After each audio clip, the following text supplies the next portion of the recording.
Recording because we should. And thank you all for coming to the St. Louis Linux Users Group meeting for Thursday, November 18, 2021. We are here today to talk about the Internet Archive meeting with a presentation given by Scott Granneman. I haven't been called Scort yet, so that's Sometimes I mispronounce words correctly, sometimes. And does anyone have any announcements before we get started?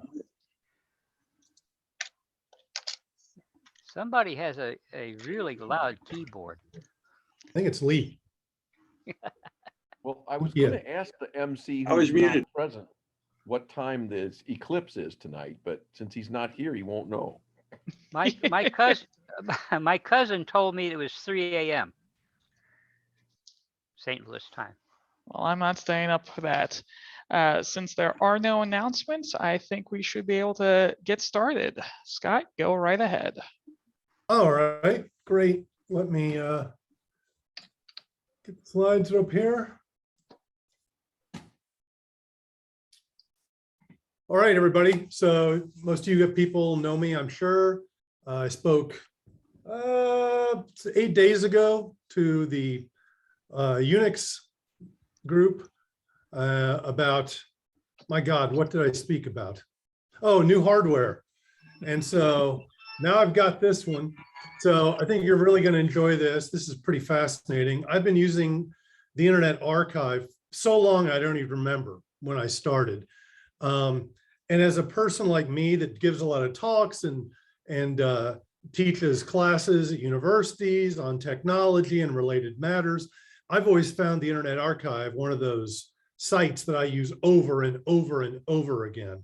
A lot, obviously, because I want to capture old versions of web pages, but for other reasons as well.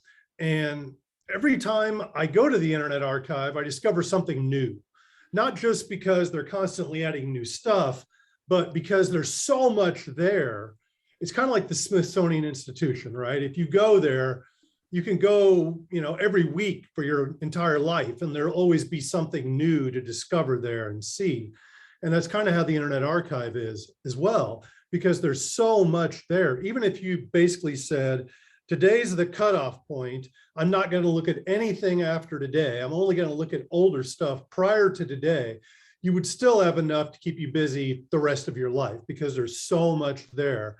And there's so much high quality, really cool stuff. Now, there's a lot of garbage there. There's some junk. There's some stuff that's not very useful. But there's a lot of things there that, as humans, I think we'll be glad that have been saved and archived. Future historians will find it fascinating to see how we live now. Not just historians, but future Americans, future people in the world will find this stuff interesting as well. And it's great that we've been able to save this, not just for history, but for all sorts of researchers, people that just want to discover new old movies, sounds, television, and so on. So the title of this, I called it A Guide to the Internet Archive, one of the greatest things made by humanity. And I really mean that. I really truly think the Internet Archive is one of the greatest things we've done as a species, certainly in the last 50 years. I would also put up there, for instance, Wikipedia as well. The idea that as humans, we've collectively gathered all of this knowledge and information and then made it freely available to anybody in the world to access.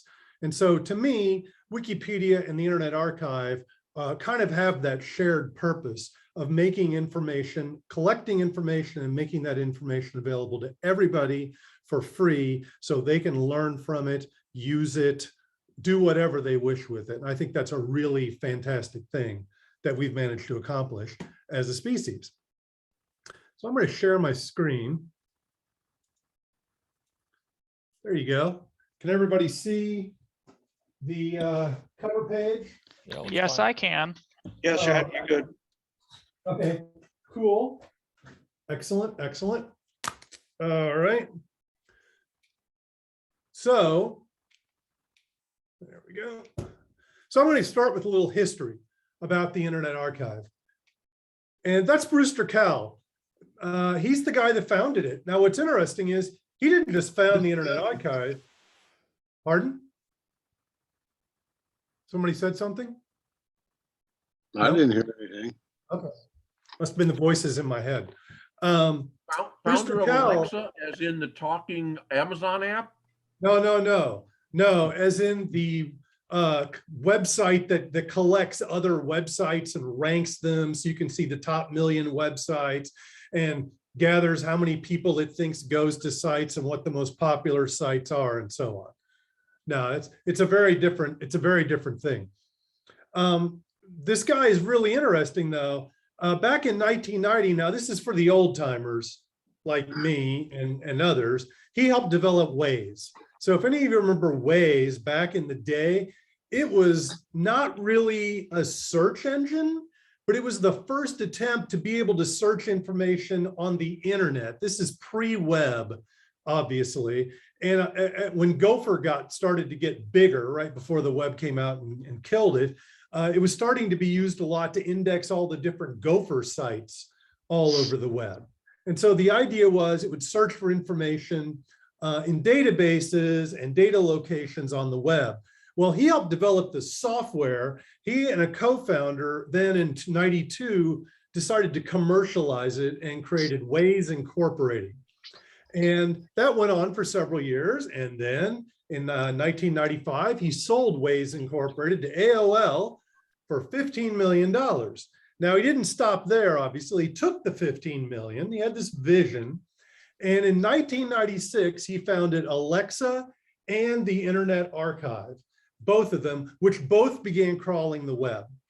And the idea behind the Internet Archive was it was actually obviously going to save all the web pages it found. Alexa was more going to do analytics about all the web pages it found. Well, just 3 years later, he sold Alexa to Amazon, who still owns it, for $250 million in stock. He then used that as well as donations he was able to get from other rich folks and foundations and libraries and other organizations, and really started expanding the Internet Archive. But it wasn't public at that point. In fact, it didn't actually become public until 2001 when he released the Wayback Machine, which gave the public access to the web archives that they'd been crawling since 1996. And so that's when it really finally became well known to everybody, because the Wayback Machine rolled out and people had access to it. Somebody is sniffing constantly and it's extremely distracting. So if everybody could make sure their mics are off, I would really appreciate it, because I'm hearing breathing, and thank you. So the Internet Archive has been going strong ever since. It's doing really well. It's gotten bigger and bigger and bigger and bigger. It's a 501c3 nonprofit. And as of today, it has a $10 million annual budget. And that budget comes, again, from donations from the Brewster Kahl Foundation, other donations, and they do have a commercial arm of it. So that helps bring in money as well. Now, this is something I thought you guys would find interesting. The oldest archive pages on there date back to May 12th, 1996. And for example, and this is something I remember, but many of you may not, but it had the old search engine called InfoSeek on it that some of you guys might remember. So that and other pages date back to 1996. Now, I thought to myself, hey, I wonder what the oldest archive page for the Internet Archive is, which is at archive.org. So I did a search on the Internet Archive for the Internet Archive, and the oldest I found was January 26th, 1997. And so there's the oldest page. And then I thought, well, let's get one from today as well so you can compare it. So that's the oldest from 1997. And that's what it looked like today when I was working on this. So kind of a big difference, but I thought you'd find that interesting. Now, one thing I'm going to recommend everybody, and again, these slides will all be available as PDF with a text file with notes, citations, URLs, etc. So you will have available both of those things. So for instance, this page here, the URL is in the notes. If you need more information about the Internet Archive after what I'm done with tonight, please go to help.archive.org. They've got a lot of articles there, knowledge base, things you can look up. So feel free, it's really nice. So if I don't cover something and you have more questions, that's definitely the place I would look. So let's start with an overview of everything available in the Internet Archive in terms of the big categories.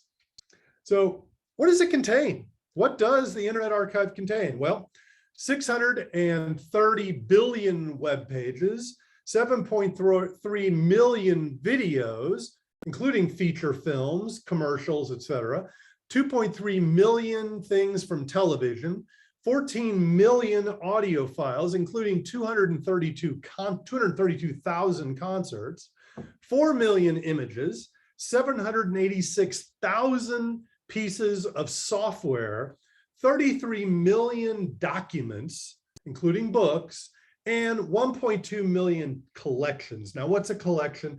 A collection is merely where somebody went through and said, I'm going to group this bunch of videos together and make a collection. Or I'm going to take this group of software. For instance, there's a collection in software called MS-DOS games. And so somebody went through and they created a collection or asked for a collection to be created of MS-DOS games. And so you can go there and that's what that holds. The thing about collections is they are incredibly useful, and I'm going to focus on them in certain places to show you how useful they are. But not everything's going to be in the collection.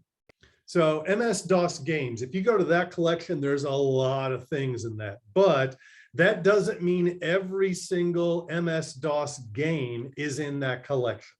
So you still need to do some searching and poking around and looking elsewhere. So just keep that in mind. Okay, let's start with the web, the Wayback Machine. So that's when you go to the Internet Archive, and there are those sets of icons along the top there. You can see that nav bar across the top, and you can see the circle I've made. That's the icon for the web part of the Internet Archive. And you'll see it's got that nice big Wayback Machine, enter URL there, right there for you to see. Also, interestingly, and you put the URL in there, also interestingly, on the right, you can see that you can save a web page. So if you put a URL in there and click save, the Internet Archive will go out and make a copy of that page. Now, that navigation item is what appears if you click on that, but really, this is how you use the Wayback Machine. When you just go to the home page of the Internet Archive, right there in the top middle, it says Wayback Machine. And so you just paste or type your URL in there. Frankly, to be honest, I have found the keywords don't help a lot. I don't find that really that helpful, so I don't really use it. I will instead usually find a URL and paste that in. You can try the keywords, but I get much better luck with the URL. So you paste the URL in there and hit enter, and you come to this calendar type of thing, this timeline feature. And so I was doing a search the other day for an article at statesman.com, and it said basically, we have collected it from July 1st, 2006 through July 11th, 2021, and they've saved it 90 times. Now, you're going to see in a second, that doesn't mean there are 90 copies of it. That means they've crawled it 90 times. And you're going to see what I mean by that in just a sec. So I scrolled over to the left all the way back to 2006, so I could see the earliest possible saves of this. And I clicked on the year, and then if you scroll down a little bit, you get a calendar. And there are colored dots on certain days on the calendar, and the colors of those tell you about the crawl when it occurred. So you can see from this calendar that they crawled on July 1st, 3rd, and 5th, but they did not crawl the website on the 2nd, 4th, or 6th. Excuse me. Finn, could you give me some water, please? Thank you. Need water. So what blue means is there was a successful crawl on that day. the bigger the circle, the more crawls occurred on that day. So the size you see almost everywhere there, the little tiny dot, that means that they did one crawl on that day.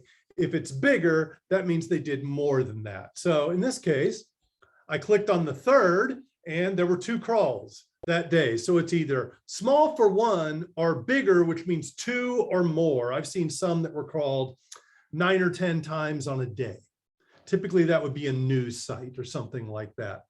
So in this case, there were 2 snapshots made on July 3rd, 2006, one at 5:44 and one at 5:54. So I click on the one for 5:54 and the page reloads. And that is what that website looked like, or web page rather, looked like on July 3rd, 2006. And you can see that at the very top in the right, there's the date. You notice the blue arrows, you can click on those to go forward or click on the other ones to go back. So you can cycle through the pages if you're looking for a particular version and you don't know exactly which day you want to find. Now you'll notice that that little info box there that is from the Internet Archive is kind of hiding some of the page, right? But it does tell you 90 captures, it tells you the dates, tells you the URL. There's some sharing stuff you can do on the right. If you want to click on about this capture, it'll give you more information about where it came from. We'll notice this came from a crawl back in the day by Alexa. And it tells you the timestamps of when it got different pieces of it. But oftentimes, I don't want that to appear. I don't want that little thing going across the top.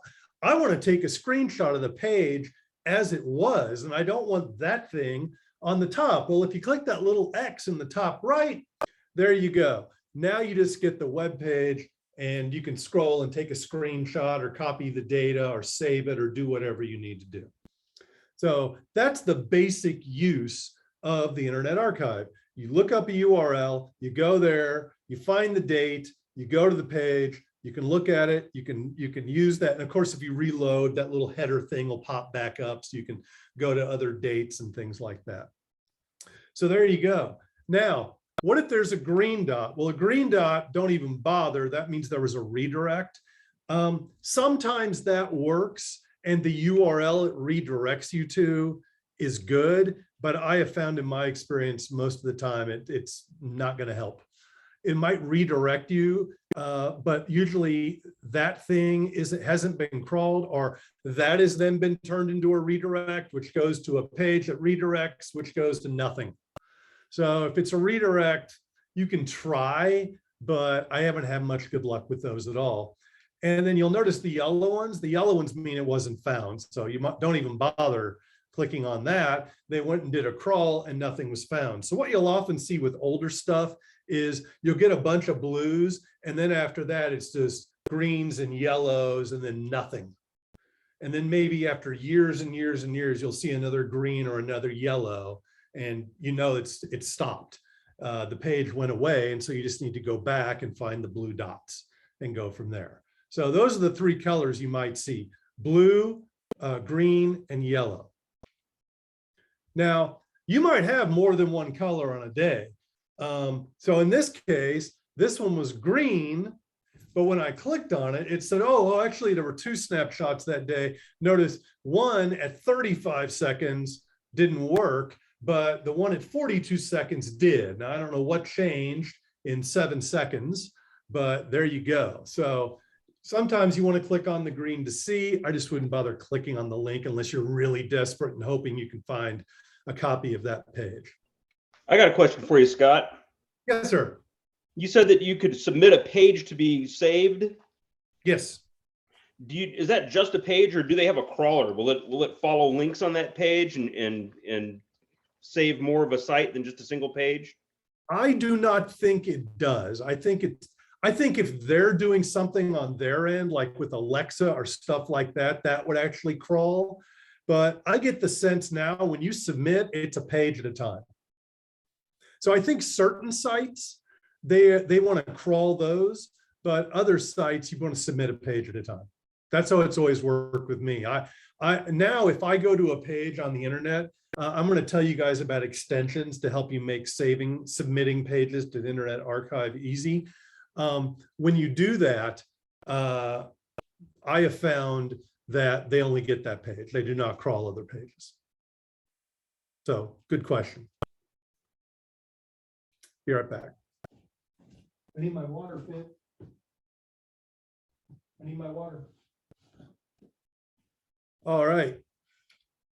Now that's a good segue into integration. So how do you integrate your browser with the Wayback Machine? Well, if you use Brave like I do, well, it's built into Brave, which is really cool. So if you go into your settings or preferences in Brave and click on additional settings and then click on help tips, you can see a setting right there, show Wayback Machine prompt on 404 pages, and it works. So you go to a page, it's 404, a banner appears at the top of the page saying, do you want to try this on the Wayback Machine? You click it and you go to the Wayback Machine, and if it pops up, there you go. If it doesn't, they don't have it saved. So I find that really, really helpful right there. I'm glad that that's built into Brave. But there are extensions made by the Internet Archive for almost all browsers. So there is an official Wayback Machine extension available in the Chrome Web Store, which will work in Brave, although you don't need it for that reason. But for other Chromium-based browsers like Edge and Chrome and so on, you might find this useful. And notice what it does. Again, it automatically checks 404 pages to see if there's a copy at the Wayback Machine. It detects DNS failures, error messages, and so on. And you can view a site, and Jan, this might be a little helpful. You can view a sitemap of websites based on archives of URLs from those sites that have been archived in the Wayback Machine. That does not mean you're going to see a complete sitemap. You're going to see a sitemap of what it's archived. Not necessarily a complete sitemap of the entire site. There's also an extension from the Internet Archive for Firefox that will do that. And one thing that the Firefox extension does, you'll notice in the last sentence there, you can also use it to archive web pages and see their most recent and the first archive of web pages. If you use Safari, then you need to open up them on the Mac. Then you need to open up the Mac App Store and search for Wayback Machine. It's a free extension that you can install in Safari. And once you do, there you go. I have it in Safari. I went to my website, my homepage, and I clicked on that icon. And notice there's a badge on it that says 708. That's because my site, this homepage, has been saved 708 times. The latest was today. So notice I could click on oldest, I could click on newest, I could click on that little calendar to see that calendar view again. I could click on sitemap to see a sitemap of what they've crawled. I can save it, look at third party, and I find this thing really, really useful. So it's pretty darn cool that you can do that with that extension. If you use iOS, they also make an extension, actually an app for iOS. So this actually creates an app called Wayback on your iPhone or iPad, and you can use it there, you see. And there's also one for Android as well. So there is an app for the Wayback Machine also available for Android devices. And finally, what if you want to save to the Wayback Machine? Well, as I said, you've got the built-in ability in Brave to see but not save. So this is a pretty darn good extension here called Save to the Wayback Machine. You can see it has over 10,000 users. That's always a good sign generally in the Chrome Web Store. It's also available for Firefox if you go to Firefox add-ons. And this allows you to quickly save pages. You can see the last time the page was archived. You can save pages, images, and links via right-clicking. See the last time the page was archived, and so on. So it's pretty darn neat. There it is installed in my copy of Brave. And so I happen to be on this page looking up MLA citation guides, because that's the kind of fun, interesting guy I am. And so if I click on that, it says the page was last archived on April 17th. I can view archive versions of the page. I can click archive page at the top if I want to have it crawled again. So you can see there, that's what you would do with it. Pretty handy. I think that's nice. Now, before we leave the Wayback Machine, I thought you guys would find this interesting. Now, some of you younger guys aren't going to know what the heck I'm talking about, but I know a lot of people my age and a little older, maybe a little younger, are going to totally be like, oh my God, I have no idea about that. So why is it called the Wayback Machine? Well, if you remember Mr. Peabody and Sherman from the Adventures of Rocky and Bullwinkle and Friends, each week they went back in time, and the time machine was called the Wayback Machine, W-A-B-A-C, the Wayback Machine. And that's literally why they called it the Wayback Machine at the Internet Archive. They were doing it in honor of Mr. Peabody and Sherman. And so I wanted to give you a little glimpse of what we're talking about. This kind of be a little nostalgia for the older people like me. But this is from an episode from September 25th, 1962, where they go back in time to help Ludwig von Beethoven. And by the way, one thing, if you remember the show, the little mini series there, they always had a great pun at the end, making fun of something they'd done. So here we go. Hello again, Peabody here. Where are we going this time, Mr. Peabody? Vienna, Austria, where we'll meet that brilliant composer and virtuoso, Ludwig von Beethoven. Just in the Wayback Machine of the year 1799, Sherman and I were quickly on our way. In no time at all, we found ourselves in a small studio where Mr. Beethoven was hard at work. There you go. So hopefully that brings back some memories for some of you guys, but that is why it's called the Wayback Machine, which I thought was pretty cool. So let's talk about the videos that Internet Archive has available on it. So again, if you click on the videos icon in the little toolbar at the top, that's what you see. And notice they're featuring certain things. So there are certain things they kind of bring out that they know people might be interested in seeing. If you just go straight to the videos page, that's what you see. The moving image archive, they call it. Notice on the left there are 7.3 million results for this. That's a lot. And you can see those collections. So collection is always in kind of a card, a gray card with the title of the collection and then the number underneath. So you can see this collection here for movies, they have 83,000 items. But if you look over on the left, with movies, it says 7,326,000. So those are more feature film movies. Television has 9.3 million and so on. So what I recommend is you use these collections. You can do searches. You can do searches, and I recommend highly, don't use the search at the top right because that searches everything. Instead, use the search, this collection on the left, because that way your search will stay inside the moving archive. Now, if you drill down inside another collection, so if you went inside television archive, you would then see search this collection and you'd be searching only inside the television archive. And if you clicked inside a collection inside that and clicked search, again, you would be searching inside that collection. So I highly recommend, unless you know you want to search for something, use the collections, drill down in them and keep, if you get to a point then where you're inside a collection, then search inside that collection. Don't just start at the top. So as I said, you want to keep clicking on those collections on the left until you drill down. So I'm at the moving image archive here, and there are 7,361 collections. Now, if I scroll down on this page right now, we have 5 collections at the top. Very quickly, you're going to see individual items mixed in with the collections. So it's not like the collections are always at the very top. They're not. You'll see some popular collections at the top, but second, third, fourth row, you'll start seeing individual items, which may or may not be what you want to see. So in this case, I've got 7,000 collections. I drill down into movies, and I have 42 collections.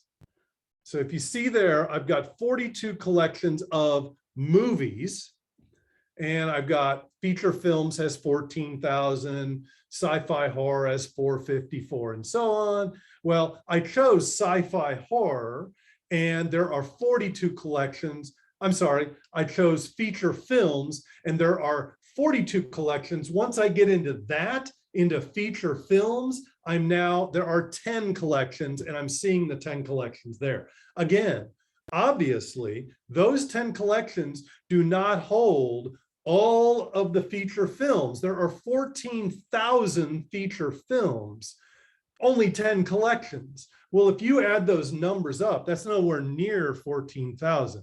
But the idea is you can help drill down with the collections. But if you're looking for a specific movie, well, you might go ahead at this point and search for it.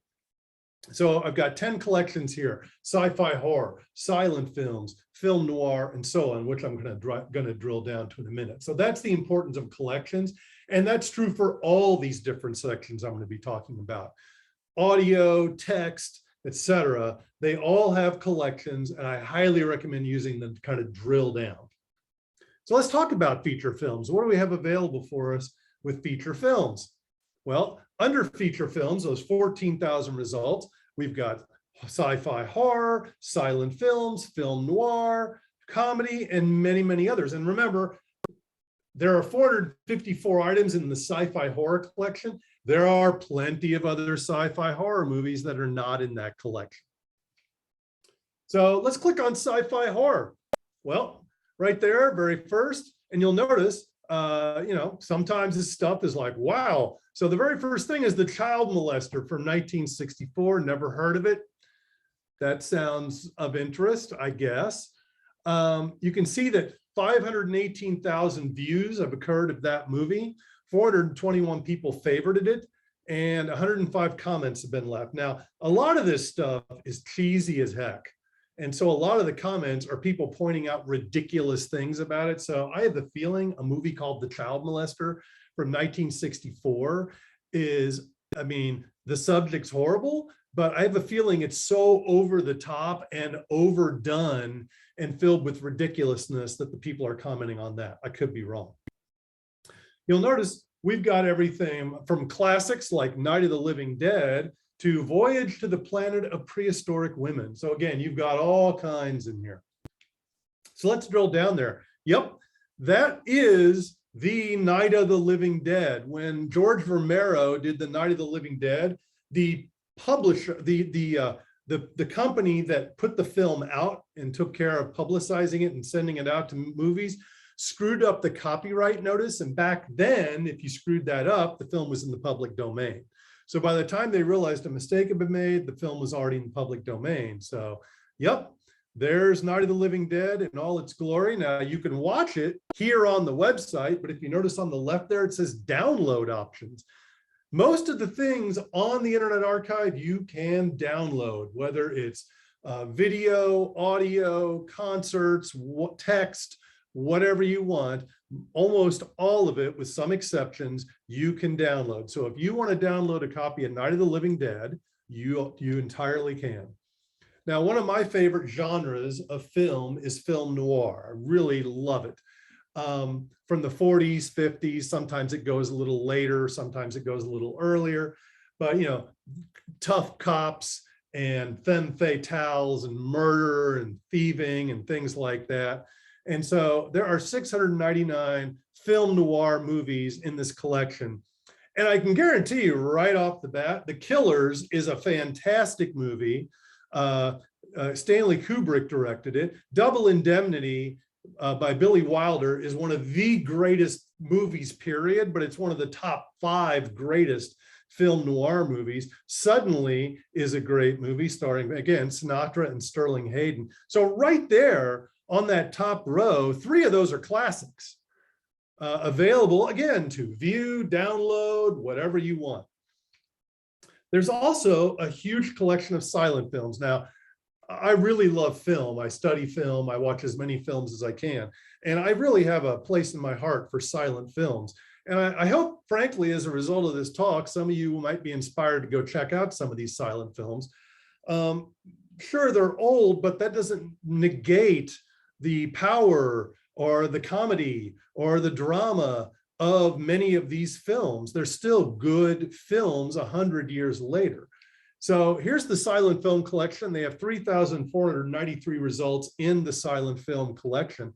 In particular, I want to draw your eye to, and notice there, by the way, how there's collections mixed in with individual movies. I want to draw your eye to the Silent Hall of Fame and the Georges Méliès collection there.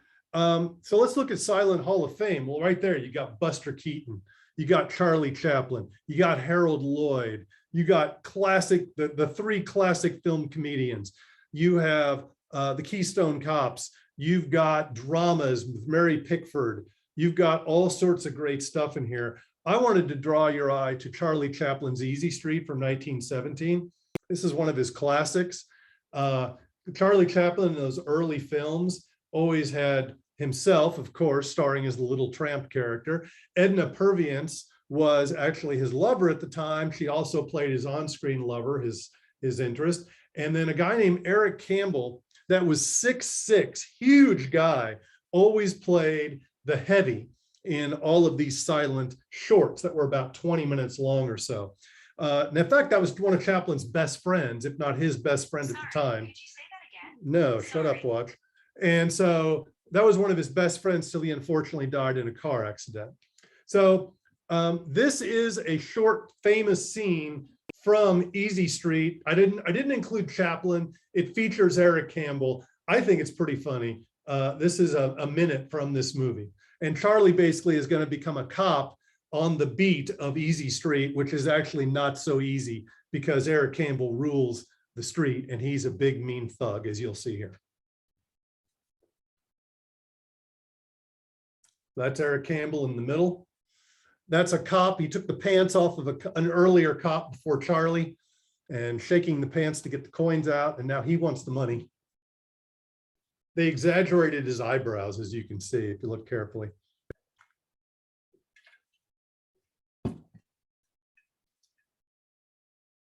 That's the cop's hat that he took.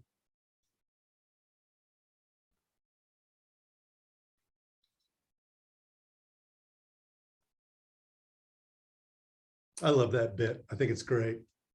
Later on in the film, it happens with Charlie as well. You'll see. So definitely one of his, definitely a great film. I highly recommend it.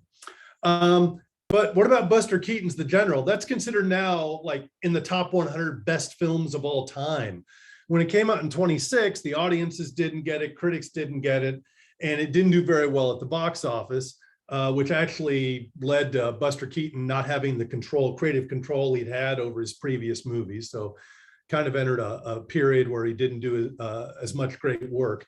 But this is still a total classic movie. And there's one scene in it in particular where, with a train, where there was a train wreck. And remember, this is done in 26. It costs $42,000. He actually has a train go over a burning trestle and it collapses and the bridge and the train go falling into this river. And at the time, it was $42,000 in 26, which was the most expensive single shot ever in silent film history. And I found it very interesting. They just left the train there in the river. The small village where they filmed it, 4,000 people came out to watch it being filmed on the day it happened. They left the wreckage there for the next 20 years until World War II, when they finally got it to scrap it to use as metal during World War II. So this is the actual moment that cost $42,000. And I really find it funny how the general, who is not Buster Keaton, you don't see Buster Keaton in here, but I think you'll enjoy the facial expression of the general after it happens. There you go. That's the general.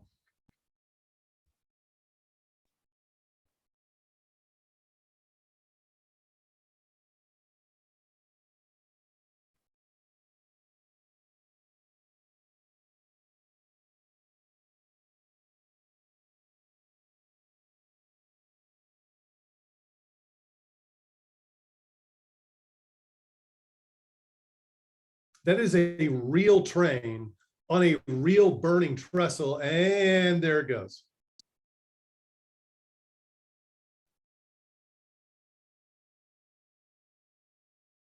I loved his facial expression. So yeah, that ain't CGI. That's all real. So $42,000 in 1926. I'd be curious how much that would be today. It would be obviously a ton of money. Now, what about Georges Méliès? This guy, if you've seen the movie Hugo by Martin Scorsese, it was about him. I recently saw probably 10 or 12 of his movies a couple of months ago, and I was thoroughly amazed and entertained by all of them. He was a Frenchman, and he would get the most amazing shots using flats behind him and what were special effects for the time. And the other interesting thing he would do, he would hand color the film. And so when you see color in these films, he has gone in by hand and colored each frame of the film to get these color effects that you're going to see. He's just amazing. And he made over 100 movies and then got completely forgotten about for a long, long time. So I hope, again, you guys get interested in him and check him out, because he should be celebrated. He was one of the first special effects pioneers in film, and he was doing this in the 1900s. So it's in the late 1800s. He's incredible. So there's one movie most of you guys have heard of. It's called A Voyage to the Moon. If you've ever seen a documentary on old film, they always show this scene where these men get in this little rocket and they get fired out of this gigantic rifle barrel, and it goes through space. And this guy, it's a man in this moon costume, and all of a sudden the rocket hits him in the eye, and he makes that face from getting hit in the eye. So you've probably seen that. That's from 1902. But while I was watching a series of his films a couple of months ago, I was really struck by this one that I'd never heard of. Now, this means The Kingdom of the Fairies, and it's from 1903. And I was really struck by how amazing it was. Now, a lot of times the story is they're kind of like these dreamlike stories where almost anything can happen, and it's just showing off his ability to create these amazing effects and these amazing films. And so I wanted to show you a minute from this movie from 1903, just to give you an idea of what this man was able to accomplish back then. And if you want to know more, I recommend the movie Hugo by Martin Scorsese. It's a love letter to old movies and to Méliès. So I can't recommend it highly enough. And you'll actually see how a lot of these scenes were created. So this is a short scene from 1903, The Kingdom of the Fairies. And they're going underwater in just a moment. So there they go. They've sank on their ship. And there they are underwater. Notice you've got an octopus over there on the left. You've got fish. You've got people swimming.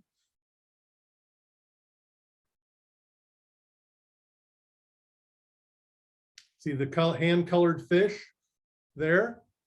I'm sorry, that's her contrivance, right? That's the fairy queen. They're underwater. She's waking people up. Notice the different colors. Again, hand painted by Méliès.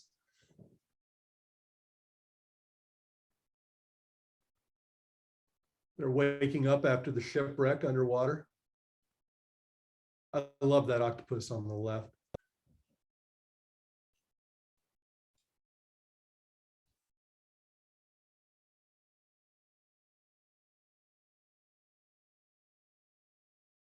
I love how they're walking and kind of pseudo swimming as well. There you go. Now, there are certainly cleaner versions of these movies out there. I was watching the Méliès collection on the Criterion channel, which is for cinephiles, and they had really nice, sharp, cleaned up versions of these movies. You can find them. One word you should know, just because you see this doesn't mean there's not another better copy of The Kingdom of the Fairies on the Internet Archive. So at this point, if you were like, I want to watch this movie, well, look up Le Royaume des Fées and see if you see other copies on there. And again, this might be enough to get you to go, this is really cool. I might like to find a better copy out there and go search it down. But at least you'll get a taste and an idea of what's there. Here's something else I thought was pretty fascinating that is definitely relevant now. This is from 1906, and this is not a movie. This is more of a documentary. This was actual film of immigrants arriving in Ellis Island in 1906. So who knows? Some of our ancestors may be some of the people in this movie that I'm going to show you right now. Now, I'm only going to show you the first minute or so. It's a 3-minute film, but I always find stuff like that fascinating, just seeing how people dressed, how they carried themselves. You know, these are their only possessions in the world for most of these people. And, you know, this is where the Statue of Liberty is.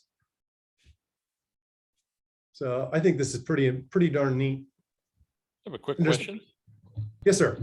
Do they make any effort to restore any of these films, or are they just posted as is? They post as is, Okay. to my knowledge. Okay. Now, other people might Yeah, have a yeah. cleaned up version, or they might endeavor to do that, and then they can post it, which is why you end up with different copies. And in Yeah. fact, the Internet Archive says usually go for the most recent. Okay. And they actually try to search down good copies too.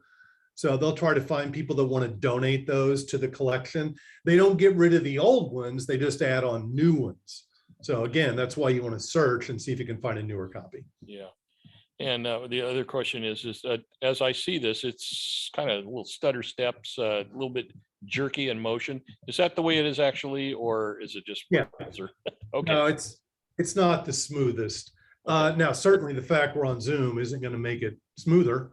Yeah. So, I mean, it's slightly jerky what I'm seeing. If you're seeing something that's really post, you know, kind of like a flip it book, that's a No, different no, matter. That's not that Zoom. bad. So, but if it's downloaded, it probably wouldn't be like that then. No, that is the download. I downloaded it. Oh, okay. All right. Yeah, I mean, that is a copy I downloaded today and put in here. So it won't be, to me, it looks fine. Yeah. You well, know, it's- it looks like a movie from 1906. Let's put it that way. Yeah. And there they are. They're finally being let onto the island after disembarking. Anyway, I'll continue. Now, one of the coolest parts of the video archives is the Prelinger archives. You know, this is so neat. It was founded in 1983 by a guy named Rick Prelinger, and it grew over time into a collection of 60,000 ephemeral films. And what he meant by that were things like ads, you know, those educational film strips we used to see in school, some of us, industrial films, home movies by amateurs. And so he wasn't interested in like your Hollywood stuff or your really slickly, you know, produced long movies. He wants stuff that was made, produced, went out there, and then was going to disappear. So that's the Prelinger archives. And they have 8,570 items in the Prelinger archives, a collection there. And you can see, you know, Peeping Tom's Paradise. Well, that's one of those so-called mental hygiene movies from the 50s and 60s, sometimes 70s, where they were teaching people about don't drive drunk, you know, beware of peeping toms and so on. The one I want to point out to you guys is on the far right there, Duck and Cover. I totally remember this. Duck and Cover was a short film shown to students. Now, I didn't see this. I saw this after. I wasn't in school when they were showing this. This would have been shown in the 50s and 60s when they were worried that at any moment atomic war was going to happen. And so Duck and Cover, I'll get to that in a sec, actually. I'll talk about that. Let me talk about Perversion for Profit for a moment, and then I'll get to Duck and Cover. This came out in '64. This is about the horrors and dangers of pornography and, of course, because the two are obviously linked, homosexuality. And so this is a warning film about the dangers of pornography and perversion and homosexuality, which, of course, you know, we all know, horrible. And so this is kind of one of those films where you're watching it going, oh my gosh, I can't believe that people bought this stuff at the time, because it's way over the top. So let's talk about Duck and Cover. Duck and Cover came out in 1951, and it warns about the dangers of atomic war, and it tells you, I'm going to act it out for you guys. I have a blanket right here. Let's say you're out picnicking and all of a sudden you see a flash of light. Grab the picnic blanket, put it over you, duck and cover, and you'll be safe from the atomic bomb. And they tell students, if you're in school and you see a flash of light, roll down under your desk immediately, duck and cover, and you'll be fine. That'll vastly increase the likelihood you'll be fine if your town is hit by an atomic bomb. And of course, we all know that's exactly what would happen. So this is one of the most famous movies from that time. So it's only about 4 or 5 minutes long. It's not just cartoon. There are live action enactments of what to do if you're on that picnic or at school, and it is awesome. So I highly urge you to check it out. Another movie from the Prelinger Archives, this is from about 1968, Drugs in Our Culture. And I love the font that they used in the video, because I don't know about you, but looking at that makes me want to do drugs, not warn me against drugs. And this movie is famous because it has a scene with Jim Nabors, yes, Gomer Pyle himself, singing an opera song, but with new lyrics about the dangers of drugs. So might be something you want to check out, probably while you're high. And then we have this. These are classics. There are all these movies. Now, I remember back, when I was growing up in grade school in the 70s, and there was that one day where all the girls go in one room and all the boys go into a different room, and they each see separate movies about puberty. And so this is a classic from 1957 called As Boys Grow, in which the coach talks to the boys about puberty and what's going to happen to their bodies and sex and so on. And the weird thing about this is it actually has like pretty decent advice, and it's actually fairly honest and explicit in the sense it doesn't shy away from things. So this one's kind of like, I'm shocked that this was made in 1957 and shown around, because shown at schools and so on, because it's so frank and honest. So check it out. What about television? Well, they have a huge collection of television here. This is no longer the Prelinger Archives. This is now television in general, 244,000 different results. Well, let's dig down into a couple of these. You'll notice, first of all, they have TV movies. So you might remember the movie of the week, which were made for television first, not for theaters. Well, here are some of those famous movies of the week that showed on TVs. The Sackets, which was based on a series of novels by the great Western writer Louis L'Amour. Return to the Blue Lagoon, The Over the Hill Gang, which was, I believe, on Disney, and so on. So there's a nice big collection of TV movies here. What about TV series? Well, Saturday Night Live, they have 938 different episodes or clips from Saturday Night Live on here, and that covers a lot. So I love Saturday Night Live. I've been watching it since I was a little kid, and you can go back in time as far as you want in this collection. In fact, there's the very first episode in its entirety with George Carlin as the host. And if you're used to Saturday Night Live now, or even since really the 80s, you're going to look at that and go, wow, they were really figuring things out in that first episode. It's very different than what you're used to for Saturday Night Live. Although the very first scene with John Belushi and Michael Donahue, the writer, is an all-time classic. So it was a brilliant way to actually start the series that's still going on now. Leave It to Beaver. I remember coming home when I was a kid, and Leave It to Beaver was on TV after school. Well, every single episode of Leave It to Beaver is available on the Internet Archive. Lone Ranger. This actually goes back to 1949. Now, this is Clayton Moore right here, man. Clayton Moore, the Lone Ranger himself, and Tonto, played by Jay Silverheels. One of the first episodes right here from 1949. Great stuff. But what about, you can do a search, and there you go. I was in there and I found 49 episodes of Bonanza. So if you want to check out Bonanza and relive that, there you go. What about TV commercials? TV commercials are really interesting ways to look at history because it's really different how people, what people allowed on TV back then, how they viewed it and so on. So here are classic TV commercials. And a lot of these are collections of TV commercials. So there may be 30 or 40. I love classic commercials for defunct products there. I thought that was kind of neat. There are specifically TV commercials. This is a different collection. So there's classic TV commercials, and then there are TV commercials as well as TV, what they call ephemera, which would be promos, bumpers, interstitials, weather, logos, things like that. So there's a 1956 commercial for a Chrysler. Scott, Another commercial for, yes. this is Stan. You're stuck on Enter the Lone Ranger, I think. Nobody saw it advance. No, I'm seeing a change. Nope. Problem for me. It's There's mine here. classic TV commercials, classic TV commercials, and TV ephemera. Does everybody see that? Yeah. Must be just my machine. Thanks for letting me know, though. So I wanted to show you guys this commercial. Now, some of you guys, I'm not old enough to remember this, but I've known about it in terms of history forever and ever and ever. So this was, what's that? Been there, saw that.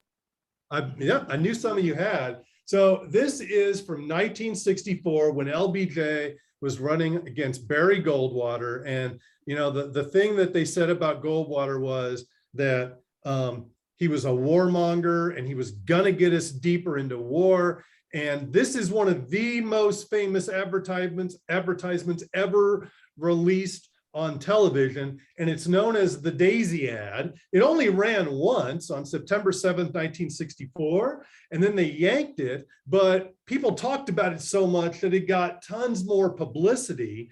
And so this is the famous commercial. And even today, you're like, wow, that's hard. That's about as hard hitting as it gets. So here we go. The 1 minute long 1964 Daisy commercial, LBJ against Goldwater. 1,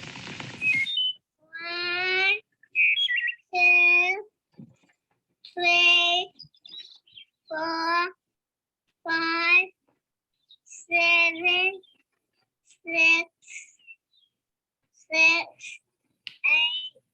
9, 10, 9. 7, 6, 5, 4, 3, 2, 1, 0. These are the stakes. To make a world in which all of God's children can live, or to go into the dark. We must either love each other, or we must die. Vote for President Johnson on November 3rd. The stakes are too high for you to stay home. Man, that's a good commercial. That's a classic. So if none of you guys have seen that before, I hope you enjoyed that. That is a historical classic right there. Not just important for television history or commercial history, but also really important for presidential history. So, this is one of those that you should know about.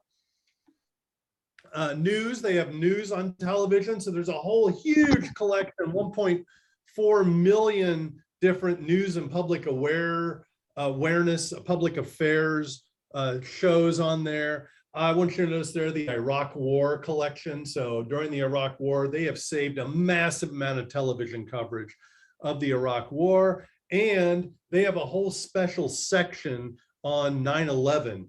And so they have 3,000 hours of international TV news from 20 channels over 7 days and analysis by scholars.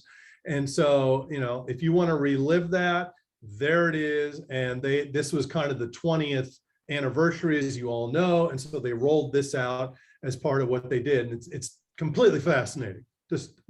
Completely fascinating looking back at that. There's also animation available in the videos, animation and cartoons, vintage cartoons, animation shorts, and so on. I wanted to show you some of the vintage cartoons, 10s, 20s, 30s, and beyond. Notice we got the Popeye public domain collection, the Pink Panther, some Looney Tunes. that aren't in copyright. In particular, I'm going to draw your attention to the Max Fleischer Superman cartoons from the 40s. There's only a few of them, maybe 25, 30 of them, I believe, and they're classics. So I really encourage you, dig down into the animation and cartoons and search for Superman and check out the Max Fleischer cartoons. They're really great. A question about that? Do Yes, they sir. make efforts to censor things? Because some cartoons have been pretty Nope. racy over the years. No, you mean racist? Yeah, well, that too, yeah. No, there is no censorship on Okay. here at all. In fact, I'm glad you said that. I was going to say, do not just, depending on where you are with what kids should see and where your kids or grandkids are and the age and so on, there's some pretty adult stuff on here.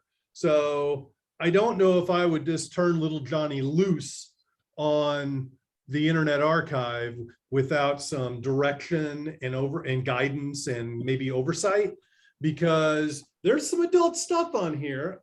I don't think there's X-rated hardcore pornography, but there are adult texts, adult pictures, erotic images, and so on. So that's something to keep in mind. It's all part of our history.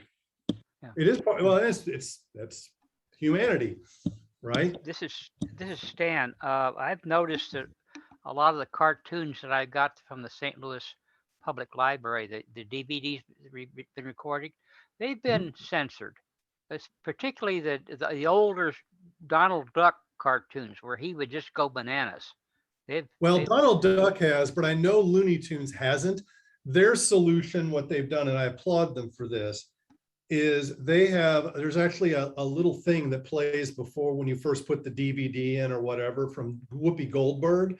And Whoopi Goldberg says, look, these cartoons contain what we would now consider stereotypes and racial insensitivity. They were made back at a time where mores were different. And so we don't condone it, but they're available here in their original sense for you to see and so on. And I think that's the way we should do things. Disney, on the other hand, as you know, has never made the Song of the South available in the last 20, 30 years. Now, granted, that's a pretty racist feature film, but it's got historical resonance and so on. So I think it should at least be available in some way for scholars, others that want to see the film. But again, puts notices in there saying this is really racist, but it's of its time. So anyway, I'm glad somebody mentioned that. Also, Fantasia has really been censored quite a bit. Really? Yeah. That's surprising. Huh. All right, let's move to the audio now. So there's a huge audio section. Again, when you click on the audio icon in the navigation, you'll see that they've called out certain things. When you go to the audio archive main page, we have almost 14 million results. We can see some of the collections right there. I'm going to point out certain things out of it. Old time radio. So back in the day when people used to listen to the radio as the main form of entertainment, well, you've got a huge collection there of old time radio shows. Some of these are just, I mean, they're fantastic. There's nothing wrong with them today even. I have podcasts that are nothing but old time radio I sometimes listen to. There's just great stuff in here. And I wanted to show you what we've got here. So I scrolled down on the page. So we have Gunsmoke. Yes, Gunsmoke was on the radio before it was one of the longest lived television series. We've got Dragnet. We've got Suspense, which is great. Suspense was an anthology series where each week there was a different suspenseful story. Philip Marlowe, the detective there, The Great Gildersleeve, one of the classics. The Shadow will be on here and so on. So there's some great stuff available with that old time radio. 78 RPMs.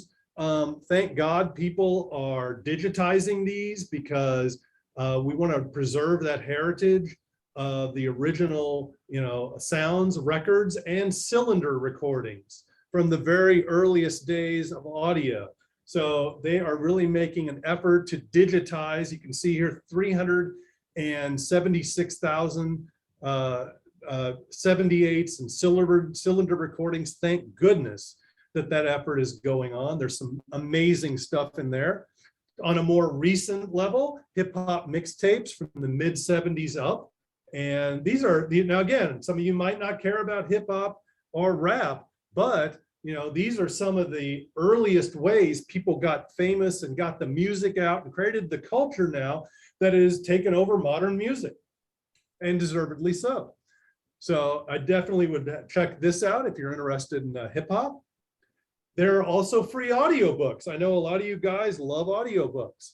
Well, this has 16,000 different audiobooks. Now, these can be read by anybody. So the reading quality varies between whoever's doing the job. So you're going to find some people that do an amazing job and some people that are not good.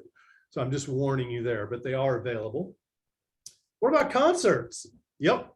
The Internet Archive has entire concerts in the live music archive, 240,000 different live music concerts. Now, when you look here, this is when you go to the live music archive page, you get this. And I don't know anybody, I don't know any of these people. The Truman, Harry Larryland, Seven Steps Up, never heard of them. This is where collections really come in handy, because on the left there, you see where it says bottom left, collections 8,000. Well, one of the ways that you can see it is if you look at the top, before we get into collections, if you look at the top under the words Live Music Archive, you see where it says Browse All Artists. I highly recommend clicking on that. You get a page that has all the artists, and you can go down there, and it makes it much easier to find some of the bands that are in here. And so, for instance, you'll notice on the left, there's a Jerry Garcia tribute band called Rosebud. Roots of Creation is a fairly well-known band. Well, if you actually use the collections, this is another way. So I clicked on collections in Live Music Archive. I'm now looking at 8,000 collections. And then what you do is you click on views to sort by views and use the triangles next to sort by to make sure the most viewed are at the top. And there you can start finding the stuff you probably have heard of or are more familiar with. So, of course, the Grateful Dead is #1 there, but Phil Lesh of the Grateful Dead and Friends, Humphreys McGee is a well-known jam band, Ween is a well-known rock band, Moe is a jam band, Dead and Company are offshoots of the Grateful Dead, My Morning Jacket, they're kind of a jam band, kind of everything, Yonder Mountain String Band. I mean, these are all pretty well-known bands. But some of these bands on here include Bela Fleck and the Flecktones, St. Louis's own, Blues Traveler, Cowboy Junkie, Jack Johnson, the Radiators, who are fantastic. Smashing Pumpkins, there's over 1,000 Smashing Pumpkin shows here. String Cheese Instant, and the always amazing Robert Randolph and the Family Band. So look at the Grateful Dead here, 15,000 Grateful Dead shows. This is really great.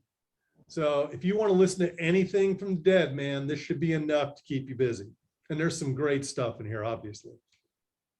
What about images? Let's talk about what images are available in the Internet Archive. So the image archive contains 4 million results. Again, collections are really, really going to help. Let's look at art. So they have 141,000 pieces of art digitized by the Met from New York City, some of the greatest stuff. And of course, this is what I was talking about. Notice the top results here. We have erotic Japanese print. We have a woman that's nude. We have another erotic print. So that's what I'm talking about. Some of this stuff, you're going to see eroticism and human sexuality in some of these results. Well, the Brooklyn Museum has also made almost 3,000 works of art available to people that want to check that out. Oops, that shouldn't have been there. NASA has several really excellent collections of images available at the Internet Archive. These are they have 206,000 images put into these different collections. There are 105 different collections. I really like the NASA image of the day. I can't recommend that one highly enough. Every day, NASA pulls one of the cool images out of their massive collection and features it as one of the images of the day. So here they are available here. Also, the amazing solar system collection. I mean, look at that. Voyager, Saturn's rings, the great red spot at Jupiter, coronal loops on the sun, all the different moons of the solar system. This, I mean, if you love science, if you love space, there's so much neat stuff here for you. What about commerce? Well, logo and trademark image archive. You can look up images here of trademarks and logos and magazine art. There's some fantastic magazine art out there, stuff that'll make your jaw drop. You know, often because you're like, I cannot believe people advertise tobacco like that back in the day, or I cannot believe that advertising is so sexist. That's amazing. And you see tobacco products right there middle on that top row. And there's other stuff available in images as well. News homepages, where they have saved images of various news homepages, and United States Geological Service maps of every single state. This has almost 1,300 maps of Missouri freely available through the US Geographical Service. Now let's talk about software. The Internet Archive has a massive amount of software available. Again, if you click on software in the navigation bar, you can see what they're pointing out there at the top. That's what the main page looks like when you go to the software page, and they've got all sorts of stuff here. I think you're going to be pretty impressed by what you can get. So let's talk about what they have available that was originally on floppies and CD-ROMs, which is available as ISOs. Floppy disk of software. There's MS-DOS 6.22 in German. There's the Windows 98 boot disk. Commodore 64 floppy disk collection. Apple Macintosh imaged. Microsoft Windows 3.1 and plenty of others. 955 floppy disk software. The Walnut Creek CD-ROM collection. These were one of the first freeware and shareware collections of software that were available to people on CD-ROM, founded in 1991. And I remember these guys even on the internet throughout the 90s. And so the original software that you get here is available on CD-ROM.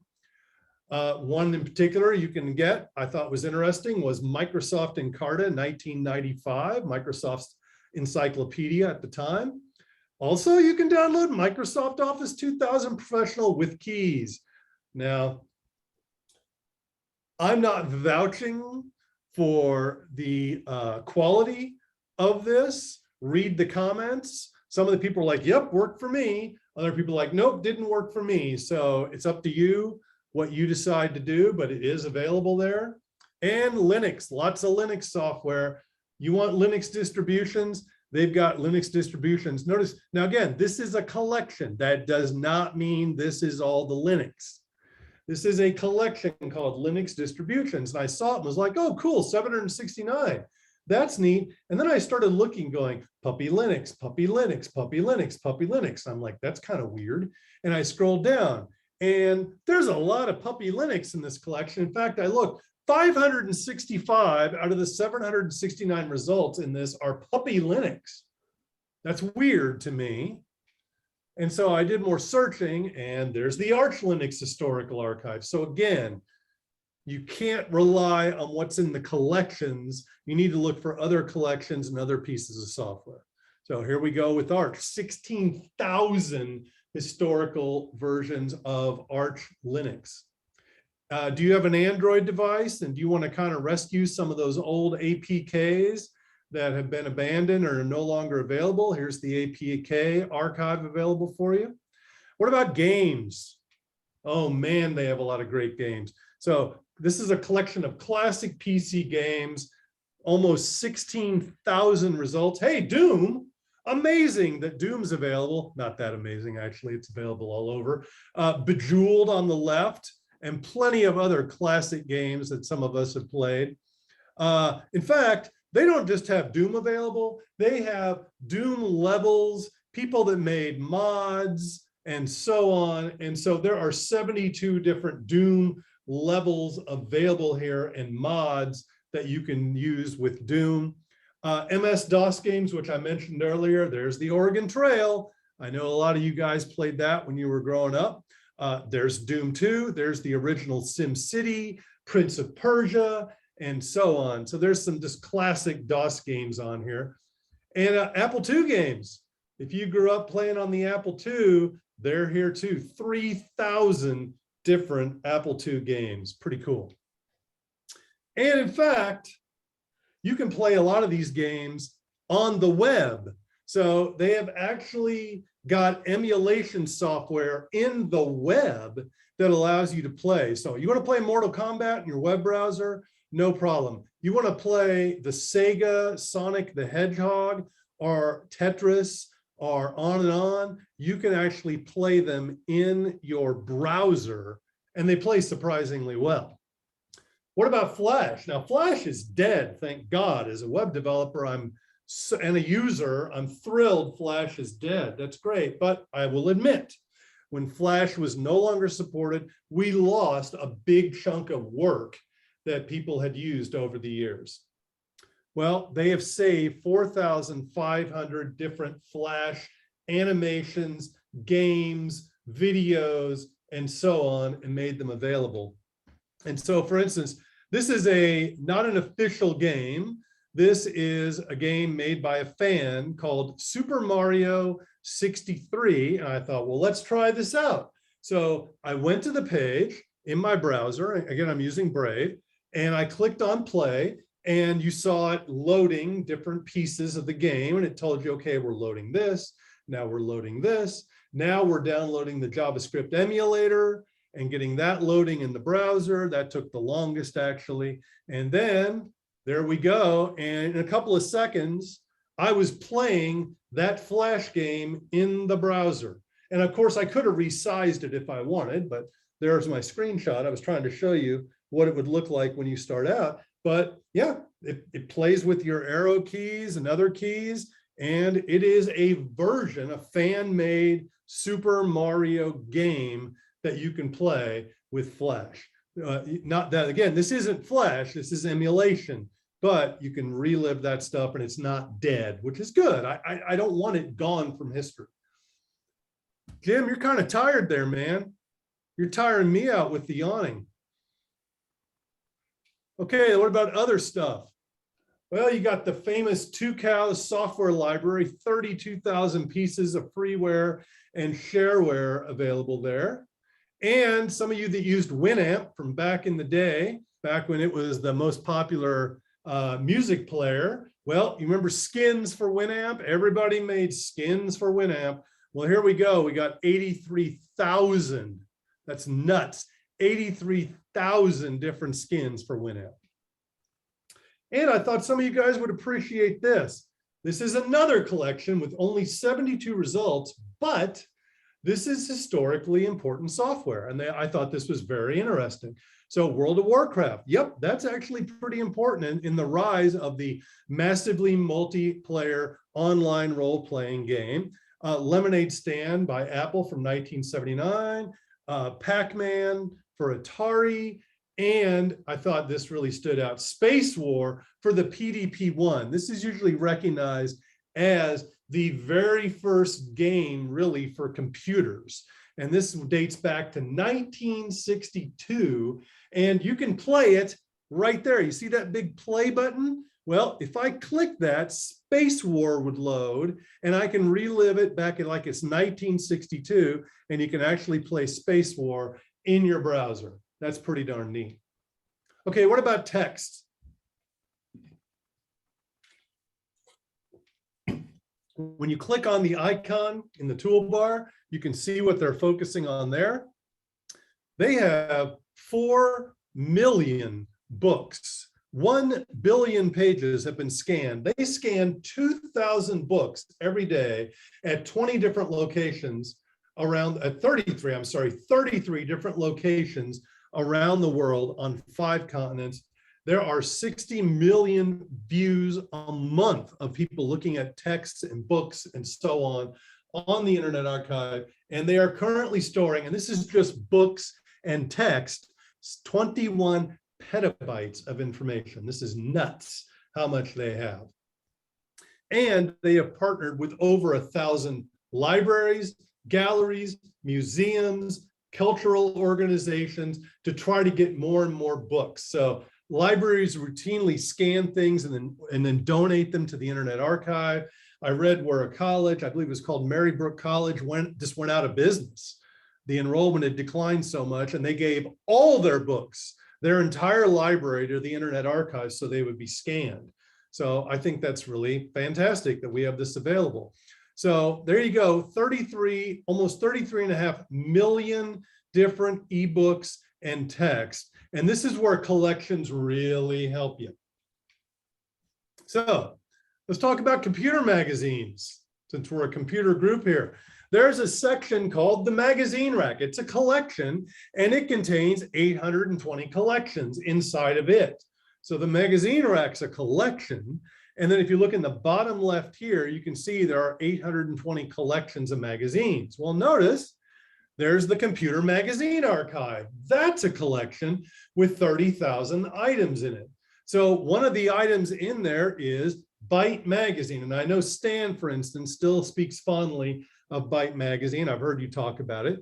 As a person that does research on historical computers and operating systems and how computers and society work together, man, being able to access virtually any issue of Byte Magazine is just amazing. I have gotten so much fascinating stuff from those issues of Byte Magazine. In fact, I manually went through at least the first 5 or 10 years of Byte Magazine, looking at every single article in the table of contents and pulling out ones that I thought would be of historical interest.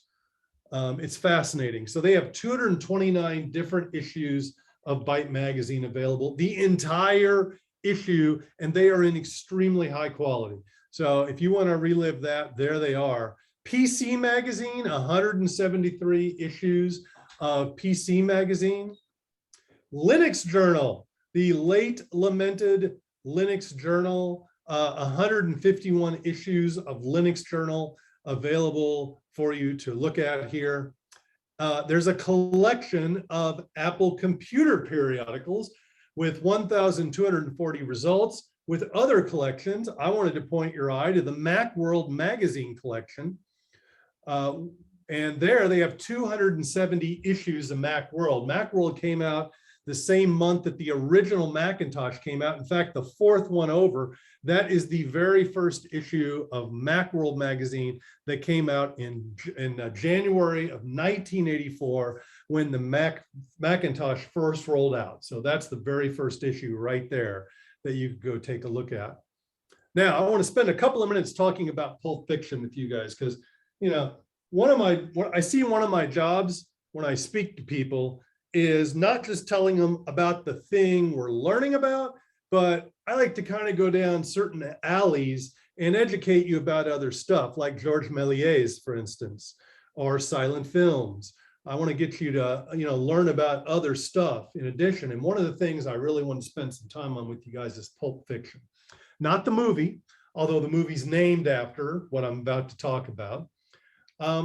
But they have an enormous Pulp magazine archive at the Internet Archive. That's just, oh my God, I'm so happy that they have this. 13,500 different Pulp magazines available to read. This is just a truly amazing collection. I'm so thankful this is available. I grew up reading a lot of these pulps. I was a weird kid, and I discovered things like Doc Savage and Fu Manchu and Edgar Rice Burroughs very early, and was really into reading them. And it wasn't until a lot later that I discovered, I was reading the paperbacks, and I discovered where these things came from. And they came from these pulp magazines. Well, what's a pulp? Well, pulp magazines were published from 1896 to about the 1950s. They were about 7 inches wide, about 10 inches high, and about ½ an inch thick, and they were about 128 pages long. They were cheap. They were only about 10 cents in the early days, and you got 128 pages, usually 5 to 10 stories, letters, a couple of essays, maybe some poems in these things. And they were just meant for sheer entertainment value. Why were they called pulps? Because they were printed on cheap wood pulp paper with ragged, untrimmed edges. And these were in contrast to what were called the glossies or the slicks, which were like the Time magazines and things like that, which were printed on very high quality paper. Now, if you guys give me 1 second, I forgot to get one. I've actually got a couple in the other room. I'll be right back. I'm going to show you one in just a sec.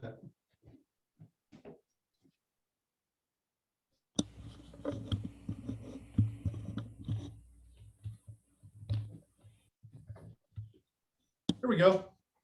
So these are, I really am into Doc Savage. I've collected almost all, I'm missing many, but there were over 200 Doc Savage novels, and I have well over 100 of them. And I also have some of these Doc Savage pulps. And so this one that I'll pull out here is from, let me see what the oldest I have is here. Let's see. So this one here is from April 1944. Let me see, pull it out here. So this is a Doc Savage pulp from April 1944. And you can see the quality of the paper. You know, it's old, but it's, you know, it's this pulpy, it's very thick and rough paper. And if you open it up, let me open it up here. So there is an entire novel in this book that starts on page 8 and goes to page 98. And that is a Doc Savage adventure.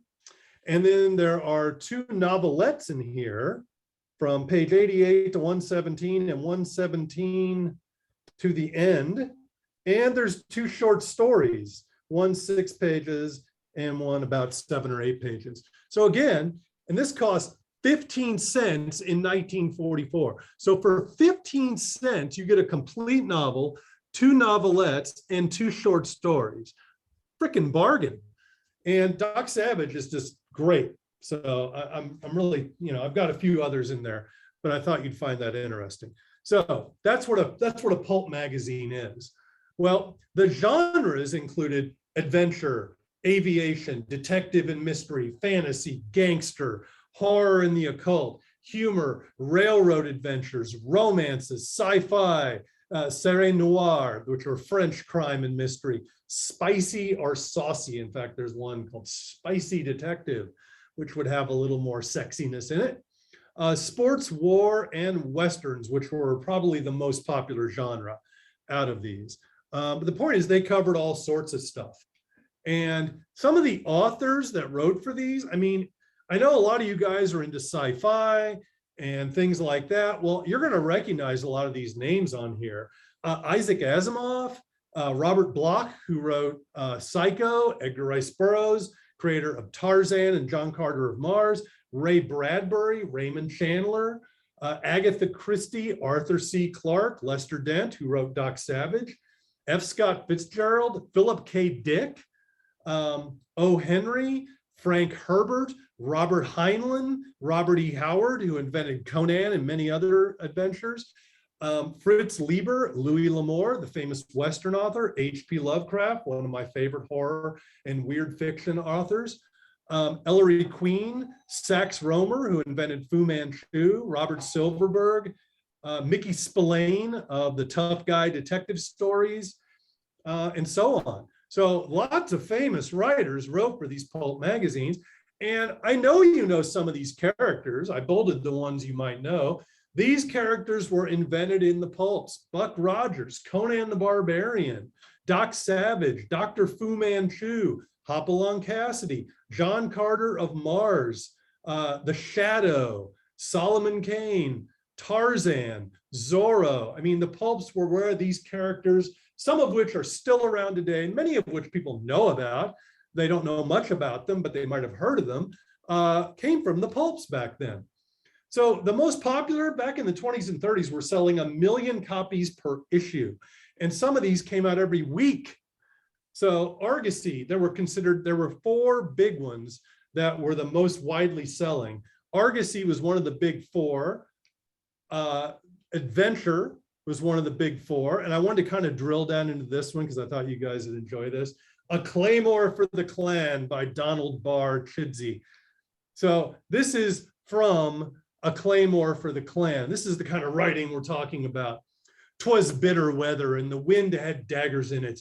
A braw night for the McDonalds of Sleet to make a silent crossing of the Sound for a bloody raid on Craigellachie. I know I'm not pronouncing these correctly.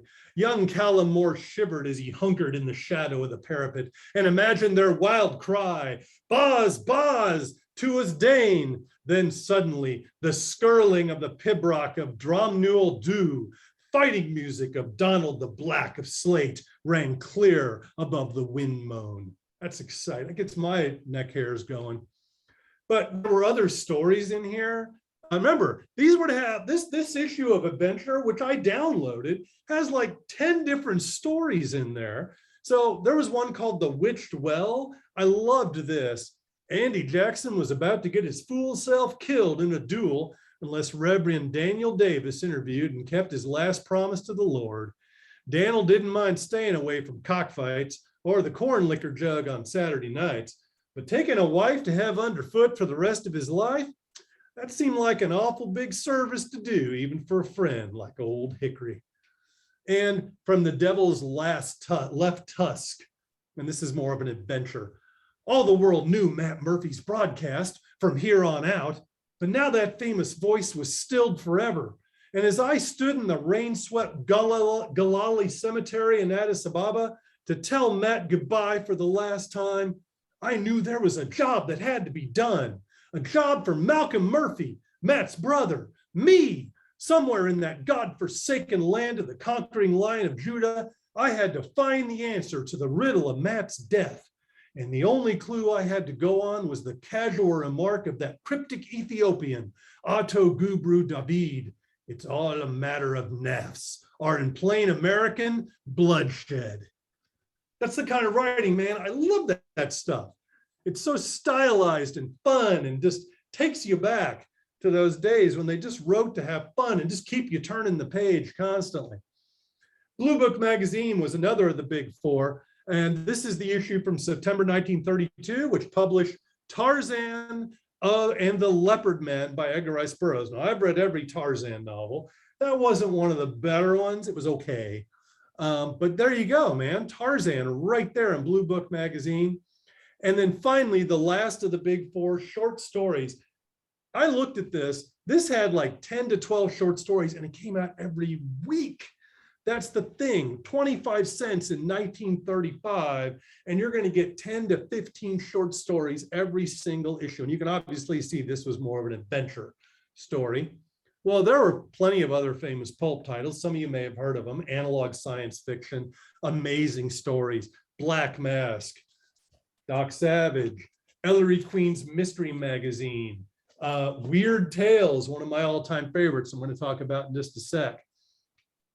So here's a collection of astounding stories, pulp magazines from 398 astounding stories, which later became astounding science fiction. This is some classic stuff in here. This is one of the, I mean, if you've not read, if you like sci-fi and you haven't read Nightfall by Isaac Asimov, you need to fix that immediately because it's one of the greatest science fiction stories ever written, and it's available right here in its original publication from Astounding Science Fiction from 1941. And as I said, you can flip through it this way, right? But if you want, you can scroll down and download it in a variety of formats. So, I mean, they have it as ABBYY, which would mean it's been OCR'd, RAR format, DAISY for people that have visual difficulties, EPUB, just the text, Kindle, PDF, which is what I would actually recommend is PDF, and torrent. You can torrent this stuff too. So I went ahead and downloaded the PDF, and there it is in the browser, but you'll notice that little download link in the top right. Well, I did. I opened it up in my PDF reader, and there it is. I am now able to read Nightfall by Isaac Asimov on my computer or on my iPad and take it with me, read one of the greatest science fiction stories ever written. So this is great stuff, man. This is one of my favorites of all time. Weird Tales was published, not just H.P. Lovecraft, but plenty of others. And there are so many great things in here. The very first issue there, you can see at the top left of Weird Tales from 1923. That very first short story, Ooze, I've read it. It's great. It's a classic of the genre. But I wanted to focus on two in here. Red Nails is one of usually considered the best Conan the Barbarian story. And you can read it right here in the July 1936 issue of Weird Tales magazine. Red Nails, a fascinating story of the Black Lotus and the queerest people ever spawned, by Robert E. Howard, one of the great, great pulp fiction writers. And there you go. There's the PDF of Red Nails, one of the strangest stories ever written. The tale of a barbarian adventurer, a woman pirate, and a weird roofed city inhabited by the most peculiar race of men ever spawned. And this is a really good story. It really is. I mean, I like Conan a lot. Robert E. Howard wrote horror, suspense, pirate, westerns, boxing. He wrote everything. And this story right here, easily one of the best, if not the best, Conan the Barbarian story. But I wanted you to notice something. Check this out. Remember, nowadays, we all know Conan the Barbarian. We've seen the movies with Arnold Schwarzenegger. Nearly 4 years ago, Weird Tales published a story called The Phoenix on the Sword, built around a barbarian adventurer named Conan, who had become king of a country by sheer force of valor and brute strength. The author of that story was Robert E. Howard, who was already a favorite with the readers of this magazine for his stories of Solomon Kane, the dour English Puritan and redresser of wrongs. And the Kane stories are pretty good. The stories about Conan were speedily acclaimed by our readers, and the barbarians' weird adventures became immensely popular. The story presented herewith is one of the most powerful and eerie weird tales yet written about Conan. We commend this story to you, for we know you will enjoy it through and through. So like you hear, see it right here. Conan was famous from the get-go. People immediately just thought he was great and started reading it, and it was famous right from the start. By the way, there's a great movie starring Vincent D'Onofrio and Renee Zellweger about Robert E. Howard. And it's something like, I can't remember the title. It has the world in the title, but it's really great. If you want to learn about Robert E. Howard, it's really good. Again, Vincent D'Onofrio and Renee Zellweger are in this movie about Robert E. Howard's life and career. And here's the other one I wanted to focus on. Man, H.P. Lovecraft pretty much invented the weird cosmic horror story. And this is his most famous story right here in the February 1928 issue of Weird Tales magazine, The Call of Cthulhu. And I want you to notice, this kind of gives you an idea how many stories there were in this issue. So 1, 2, 3, 4, 5, 6, 7, 8, 9, 10, 11, 12, 13 stories in there and letters in this magazine. And again, this would have cost back in the day, a dime, 15 cents for all that. And so I downloaded it, and there we go. The original publication of H.P. Lovecraft's most famous story and creation, Cthulhu, in The Call of Cthulhu. Great stuff here. But there's also pulp magazines for entertainment. I'm out of the pulps now. Now I'm just talking about text again. Magazines for entertainment. Man, I grew up reading Mad Magazine. Mad Magazine is one of the greatest things in terms of satire that American letters have ever had.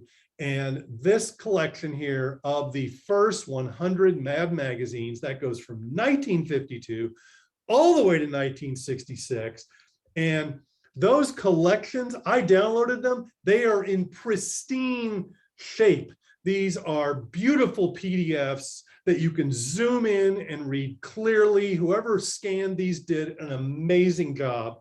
So if you love humor, satire, Mad Magazine like I do, you owe it to yourself to download these and start checking them out.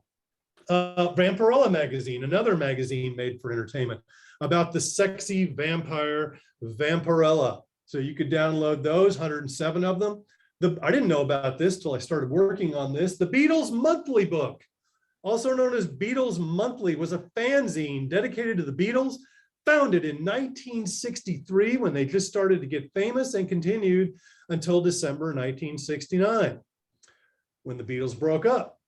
So there you go, 77 issues of Beatles. If you want to see what Beatlemania was like through the 60s, there you go. That should be your primary start right there. They also have collections of comic books, graphic novels, manga. And universities, as I mentioned, have donated their entire libraries to the Internet Archive. So Harvard University has donated 290,000 different books and texts and documents to the Internet Archive, which is just fantastic. But I wanted to call out Washington University in St. Louis. Washington University has donated 71,000 different documents. Notice the Gaylord Music Library from the music school, the Eric P. Newman Archives. I mean, there's a lot of great stuff here. So I have to call out my alma mater and the place I teach for having done this. And the US government has documents as well. The Library of Congress, 160, almost 7,000 different books and digitized documents from the Library of Congress. US Patent and Trademark Office, 410,000 documents from the USPTO that people acquired. And this always made me mad. You know, federal cases are not freely available, which is ridiculous. The laws of this country, federal cases should be available for free to all citizens of the United States. And so PACER was the federal government's project. And in fact, those of you who know Aaron Swartz committed suicide because he was persecuted by a federal prosecutor, and he led the charge to download PACER. So you could access those from different universities, and there were plugins he helped create where every time you brought up a new issue of PACER, you could click it and it would save it and download it. And at that point, it's available. So they didn't make it freely available unless people had to go through and do this until the government finally, you know, enough people worked together and the government finally relented. We now have 8 million federal court documents available, which should have been available for free from the very beginning. But now we have all this available to us now, which is not only a good thing, but a necessary thing.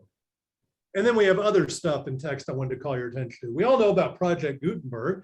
They were one of the very first projects in the early 70s to start digitizing and making public domain texts available. Well, we have 59,000 different documents and books from Project Gutenberg available. That's great. I salute Project Gutenberg. However, the formatting of Project Gutenberg text is often not good at all. So I'm going to recommend something to you guys. I think it's fabulous. I download their books. I think they're great. If you like public domain ebooks, I cannot recommend standard ebooks highly enough to you. Here's the website. It's at Standard eBooks. Just search for Standard eBooks.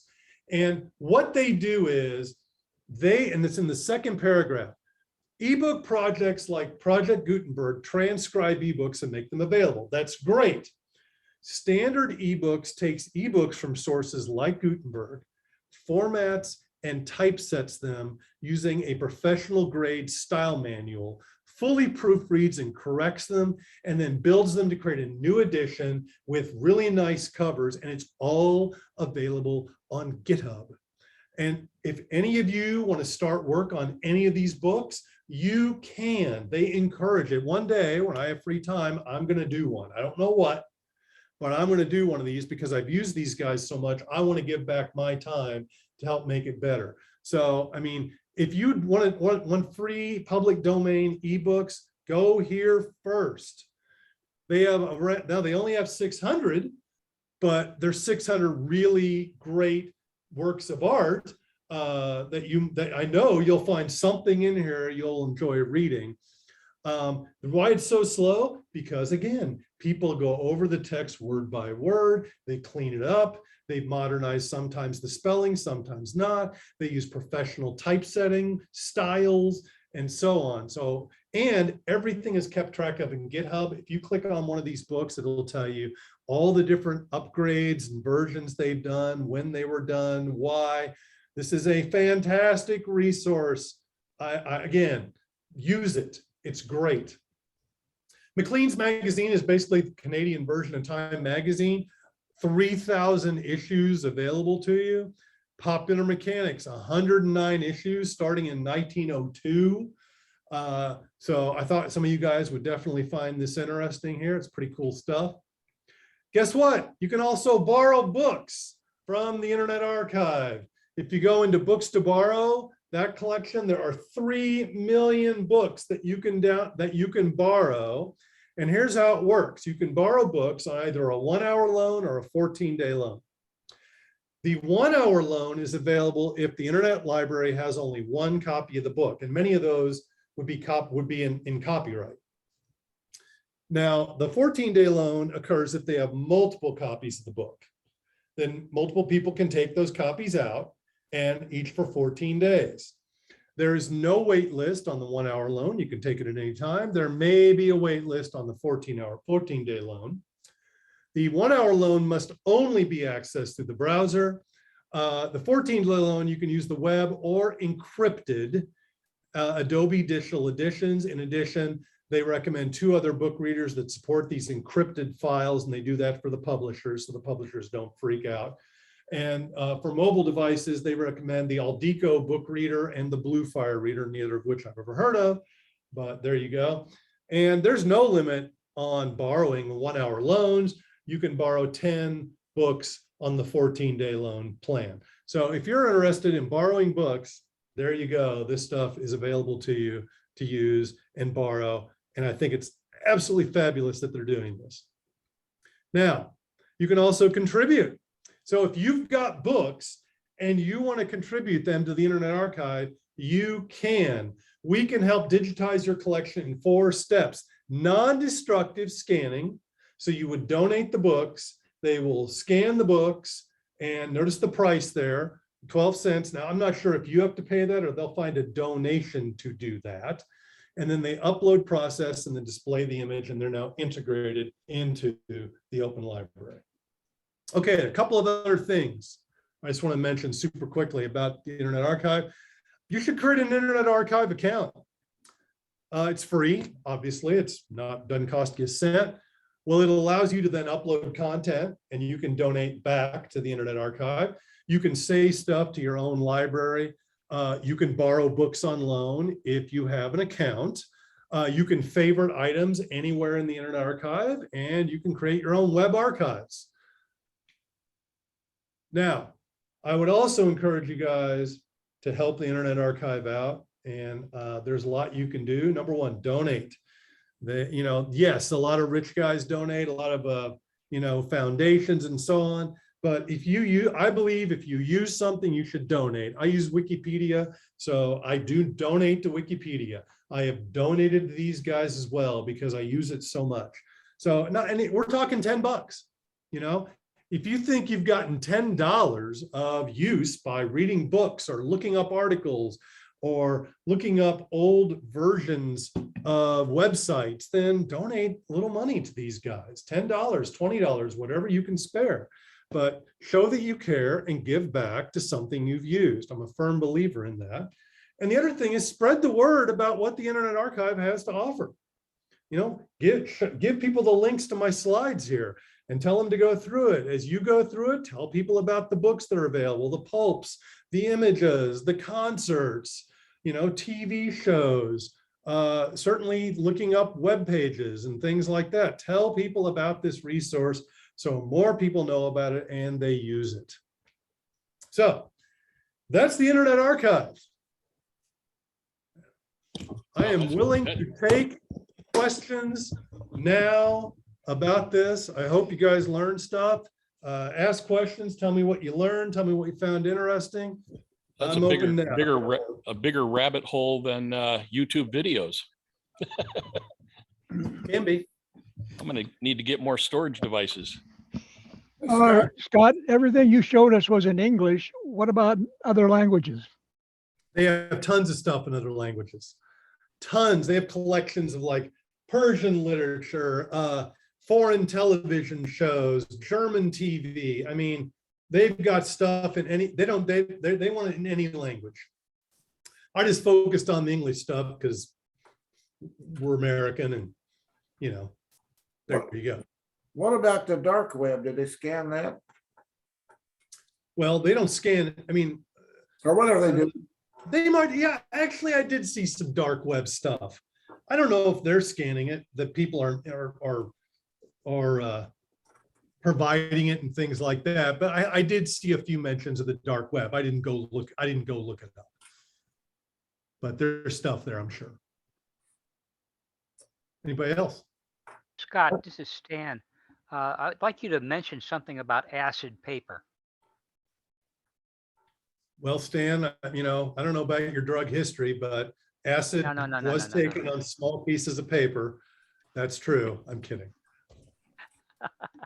Everybody, Stan's tripping right now. What about acid paper? Do you mean for storage? There's something about, for a long period of time, a lot of the magazines were published in paper that degraded in a very short time, and they were. The Library of Congress was going through and having real problems scanning stuff because it was disintegrating. Oh yeah. I've seen pulp books myself where you pick them up and it just, you end up with like crumbling pages in your hands and it's just awful. It's just awful. I mean, that's true of all sorts of things, you know, records. I mean, obviously silent films, it's estimated 70%. I think that's the number of silent films are lost, and they were made on silver nitrate, and that stuff was flammable as hell. You know, exposed to air, it would just decay. So, you know, again, thank God we have digitization efforts going on in video and audio and books and all sorts of stuff. I mean, some of you guys might know we don't have many episodes of the Tonight Show with Johnny Carson, the early ones, because they just taped over the tape. You know, why would anybody want to see this episode from 1963 or 1957 of Johnny Carson? So they would just tape over it. And so I know, stuff's gone. Yeah, I know. I was, as a young child, I used to enjoy Playhouse 90. And almost all of that was, or as far as I know, all of it is been taped over and not available. There's a few people like would record it and, you know, save it, but no, you're right. Most of that stuff's gone. A lot of that early TV is just gone. And it was marvelous stuff on Playhouse 90. And a lot of it was live. A lot of Asimov stuff, the robot, whatever. Yeah. Yep. And we're talking famous actors started out in Playhouse 90, and famous works that went on to be made into films and plays. And I mean, our famous writers that started out on Playhouse 90 and others. And it's awful that that people back then just didn't see the value. They thought of it, again, as ephemeral, which we've talked about so many times. And it was taped over our, you know, with silent films. Once the move to talkies occurred, the movie houses didn't even ask for the silent films back. They were like, nobody's going to want to see these again. So movie houses just keep them. And a lot of them went, nobody's going to want to see this junk, and just tossed them or let them decay.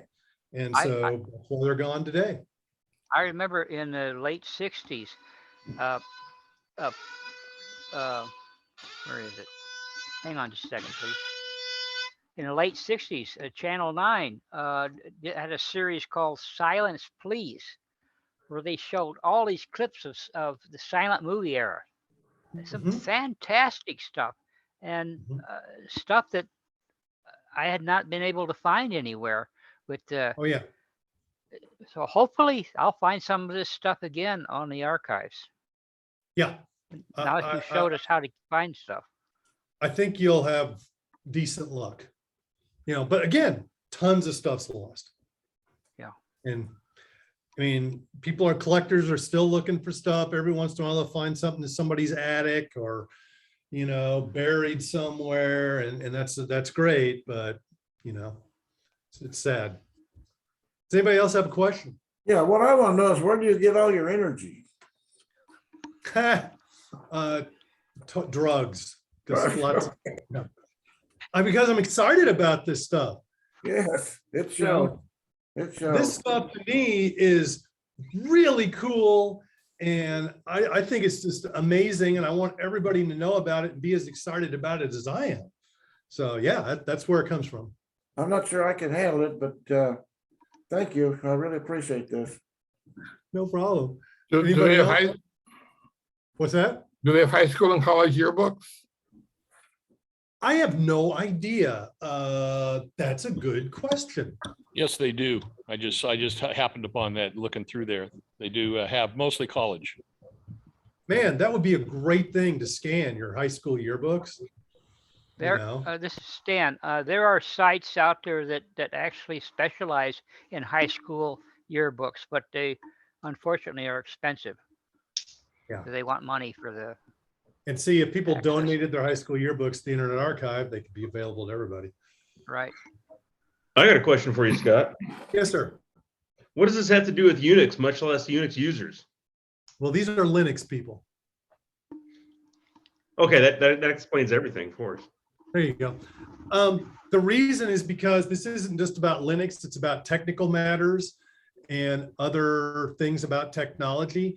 And the Internet Archive was celebrating its 25th anniversary. And the guys that run the organization thought it'd be a cool topic to talk about, and they asked me to do it. That's why. So, and there's obviously a lot of connections to computers, as well as, you know, technology, computer people. We tend to like science fiction and fantasy, and you know, we appreciate older stuff and software and things like that. So, Have you looked for the oldest Linux software on there? oh no, I haven't. I didn't get a chance. What? No. That'd be an interesting question. Yeah. Scott, what about plans for the storage techniques coming in the future so they don't lose stuff because the storage techniques change and all of a sudden they can't get stuff because they can't figure out how to move it on to a new storage technique? What are the plans for that? I think they are very aware of that, and they are, you know, definitely taking steps to ensure that doesn't happen. For instance, the format they use for the web pages is called WARC, and W-A-R-C, and that is a standard format for saving entire contents of web pages. So they are using stuff that are like the current standard form for long time archival purposes. So I think they're definitely aware of that and keeping abreast of that problem. This is Stan. A number of years ago, the Library of Congress was faced with that issue, and they had at that time, they had an immense collection of stuff that they just couldn't read anymore because they didn't have any readers that would read that particular format. And I don't know what the current status is of their efforts are. Right. I mean, we have things like PDF-A that's not going away, EPUB, which is based around HTML, you know, text files. There's some formats we have now that for text, for instance, that are going to be around a long time. I mean, PDF/A is specifically made for archival purposes, and it is widely used just for that purpose. So that's going to be around for the conceivable future. So that's a great concern, though, and a good question. Anybody else? This is Stan. I'd like to point out the question earlier is what this had to do with Linux, and because it's the St. Louis Linux group. We try to do primarily Linux topics at the Linux group, and anything that's more of a general Unix and technology thing at the STLLUG, St. Louis Unix Users Group main meeting. But sometimes because of just things are, there's timing, we just interchange the two of them. So that's what happened, really. I wanted this particular presentation to be at the St. Louis Unix Users Group because it's more of a general topic, and but it just worked out this way. It's great because Scott is such a marvelous speaker. Oh, thanks. Thank you. I should make it clear that my question was mostly just to heckle Scott. Well, everybody does that. Right. I know where you live, so. It's true. Oh, I hope you do. Bag of poop on your porch later on. Right. So let me ask you guys what you found interesting. Is any of you guys seen me speak? No, I always do this. So I'm just going to start in the top left and go down, at least what I see. So Norman, how about you? What did you find most interesting? What stuck out to you? It's mind-boggling, Scott. Okay. It's very Cool. interesting. I intend to visit this because there's so much out there. Thank you. Good, good, good, good. How about you, David Forrest?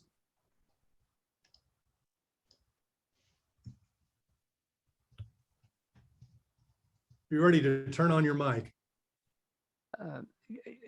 Dave Forrest is deaf, so he can't Sorry, read. I apologize. I may Thank be you. deaf, but I still read a little bit. No, I thought this was a good presentation. Okay. Okay. Robert Levitt, what did you find most interesting? It's just simply a very fascinating topic. All right. Cool. Carrie, how about you, Carrie? I didn't realize that archive had gotten that much into text and other things. I knew about the other biblio or whatever it was. And I thought I was going to ask you about that, and then I guess they took it over, or they just point to it, or what? And it's also, did they take over the Gutenberg project, or did they? Oh, no. The Gutenberg project still does its own thing. Right. It's also available at the Internet Archive. Okay, so the Internet Archive has a copy of it, or they point to it? No, they have a copy. There's a copy at the Internet Archive as well. Same thing with Library of Congress. They have their own copy. I would presume, yeah. How do they do this for a mere 10 million a year? How do they what? How do they do this for a mere 10 million a year? Volunteers. I think they have the scanning down to a science. A lot of this is automated, I think, as well. Remember, people like you and me are adding stuff, right? We're the ones uploading content up here and organizing things and like that. So, they definitely have volunteers as well as paid employees doing stuff. This is all in the cloud. They just lease their time, so if they didn't pay the bill next month, it'll all be gone. Or I don't think we have to worry about own their own disk drive and stuff. Yeah, they have their own data centers, several around the world, and I don't think we're in danger of them going belly up anytime soon. How can they do that for a mere 10 million a year? Is what I still want to know. That they manage. Yeah, I don't know the details of their finances, but they manage. Jonathan D., how about you? What did you find most interesting or memorable? I think it was an excellent presentation, Scott. I had to leave for a little bit, but you've certainly done a great job, as usual. Okay. What did anything stick out to you? Excuse me. The thing that would interest me most is the archive of books. Good. Oh, good. You know, with a lot 3 million there, you should find something to keep you busy. Yeah. Good. Excellent. Thanks. Jim Rowe, how about you? Well, the reason I'm here is because you're speaking, Scott. I don't usually attend these meetings. Well, thank you. But I right now I feel like I'm awfully busy, and what's bothering me is how am I going to find time to do some of this stuff? I'm definitely going to download the PDF so I can, because I didn't take notes. I was so busy listening. Oh, good. Okay, good. I want you to know that I use Brave all the time from the last time I listened to you. Cool. Good choice. Excellent. Steve Stegman, how about you?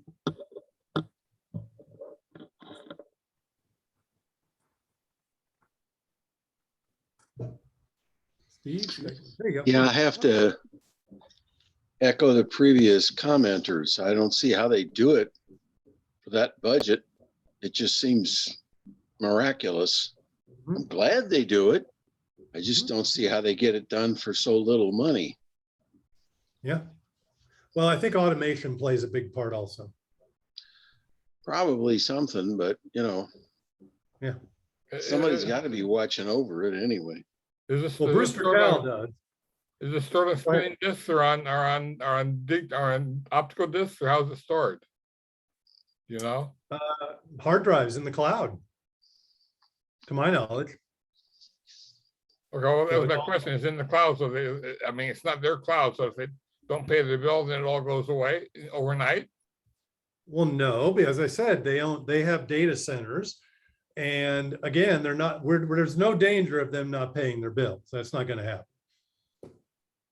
Well, but but Google could decide, oh, we can make money out of this. We're not going to let you do it anymore. And so How would Google or stop them? whoever it is that owns the cloud?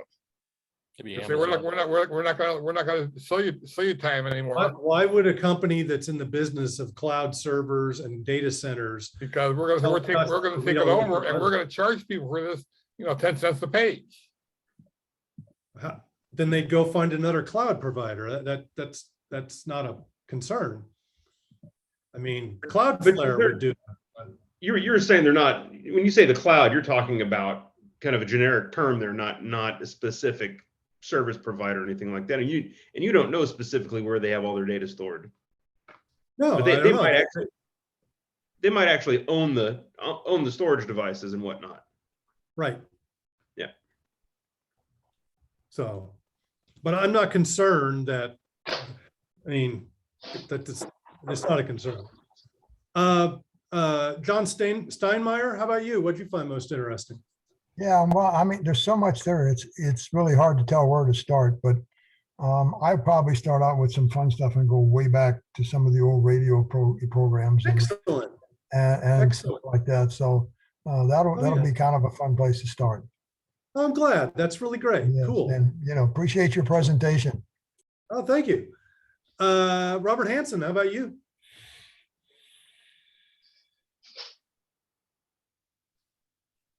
Got to turn my mic on.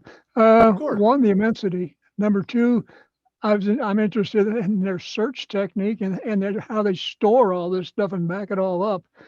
Just imagine the effort that it takes to keep it current. And I was thinking, if people are adding stuff all the time, how do they keep their, what are they using in the way of their search to find stuff? Because I was picking stuff off and man, Right. I'd find stuff right away. I mean, I wasn't like come back later. We'll have the list for you. It was Right. we'll have a list for you in a few seconds. Good. Yeah. I don't know the answer to that. We'd have to look on the help page and read more about it, but I'm sure they detail that stuff because there's no reason why they wouldn't. So yeah. It was fascinating as to I'd pick a topic at random and bang, I'd have something to read. I know, isn't it crazy? Yeah. Yes. In depth. Yeah. Great. How about you, Jans? What did you find most interesting? Well, you had my number. I was going to find the pulp magazine stuff super interesting, but so I've been poking around at that since you mentioned it. But as far as new things, I just didn't realize the scope of the Internet Archive. I of course knew about the Wayback Machine, and I kind of thought of the Internet Archive primarily as a crawler, indexer, and storage engine, but I didn't realize there was actually people submitting things for storage and cataloging and that kind of thing. Oh yeah. And the types of content that were included, I wasn't aware of that stuff. Good. So I had no idea that they had, music, for instance, that you can just cruise around hundreds of years worth of music listening on here easily. I mean, there's tons of it. It's just insane. Yeah. It's great. Gabe, how about you?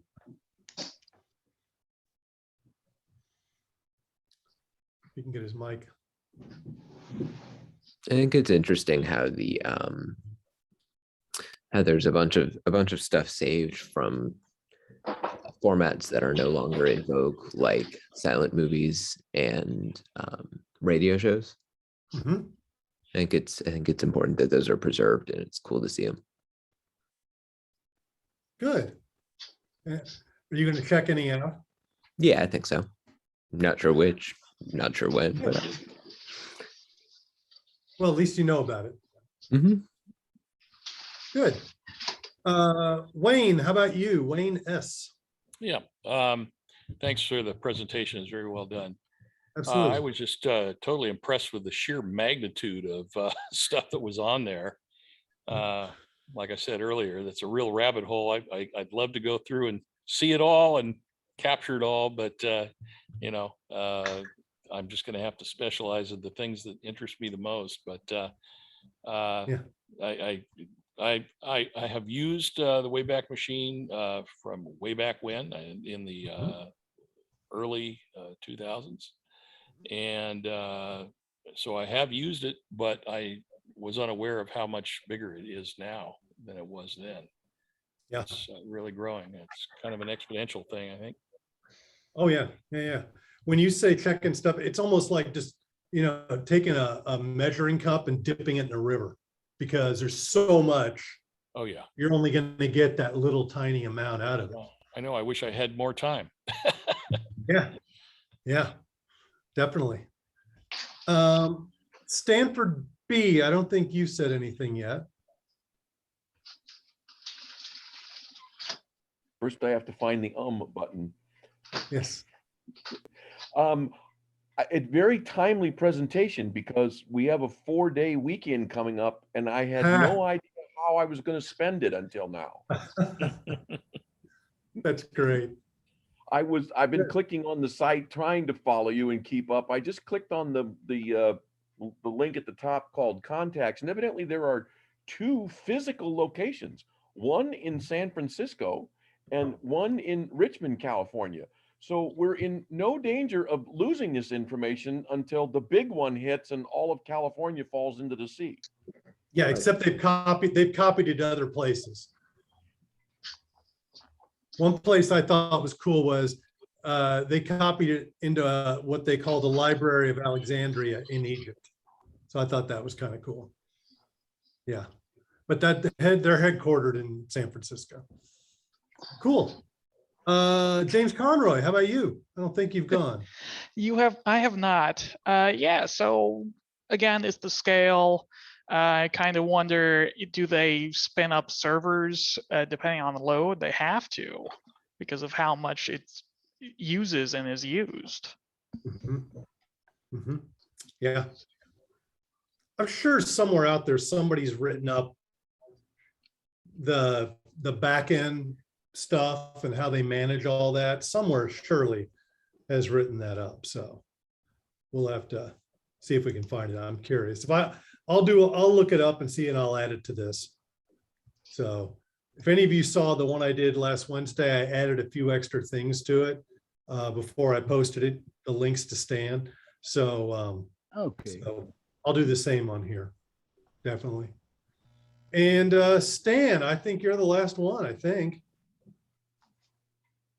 What do you find most interesting? Let me chime in again a minute. Go ahead. And I got to jobs. They have a posting for a software engineer, remote, full-time, and a senior software engineer, archiving and data services, remote. Those of you who don't have enough to do, I think these are paid positions. It doesn't say whether or not they're paid. But... Oh, I'm sure they're paid. I know they have employees. I think they employ 30 people just as scanners, for instance. So, Stan. Okay, if you may have heard that's a 10-minute warning. Just by tradition, we might remind people that if we were at the library, we'd have to be out by 9 o'clock. But we don't have to be out of this because it's virtual, and we can go on and on and on. And I tend to talk a lot. But before I get into anything else, I'd like to ask a question specifically. Did you say that you could actually point the Wayback Machine to a web page and have them archive it? Yeah, you can submit it. Yeah. Excellent. That's something that Gary and I have been trying to kick around in our heads for the longest time to make sure that some of our stuff gets collected Say- in the Wayback Machine. Oh yeah, yeah. Now, what I would advise you to do is go to Wayback, type in STLLUG.org, and see how many copies they've made over the years. Not But they've enough, got really? really. And we That's just shocking. yes, it is. Unfortunate. It just seemed like it tapered off quite a bit. We have no idea what their algorithm is, so who knows? Well, I'd manually search that thing. I mean, I'd manually submit then. Yes. Then I have a question. Do they I presume they archive newspapers. I was wondering if they would archive the newspaper comic sections. So they like to. I have no idea. That's a Okay, good question. I don't know. Okay. I always have really terrible kung fu, GNU fu or whatever you call it, in search engines, and I always wind up asking either Phil or my son to look for something for me because I can't find it. But right. I'm going to make sure everybody here knows that this recording, unless we fumble fingered it, is going to be available, and people can go back and watch it from the beginning and see the whole thing, and it's be on our presentation archive page. Good. And by the way, it says they've saved STLLUG.org 326 times between 1996 and November 5th. Okay. And there was Not a nearly big gap in 2020. right. where they didn't. Let's see, I was going to say, I intend to go look for some of the Weird Tales comic books that are pulps, because I can remember back before I could read, my older brother had some really interesting stories that I couldn't read any of the words. All I could see was the pictures. Oh, cool. And those, I want to go back and see what they actually said, because right. And I want to look for some of the early science fiction TV series that were in the 50s, because there were some things that I've heard people talk about that I never, Captain Midnight or somebody, that I only saw like one episode, period. Right. It was I could find. I hope there are more of those. Yeah, that'd be great. So, excellent. yeah, I mean, wonderful stuff. It's Captain we're Midnight some was of us on are the for kind a of while. yeah, some of us are the kind of guys that would go into a library or a bookstore and get lost on a Sunday or Saturday afternoon or some other day of the week, and this is a good place to spend this weekend. Good.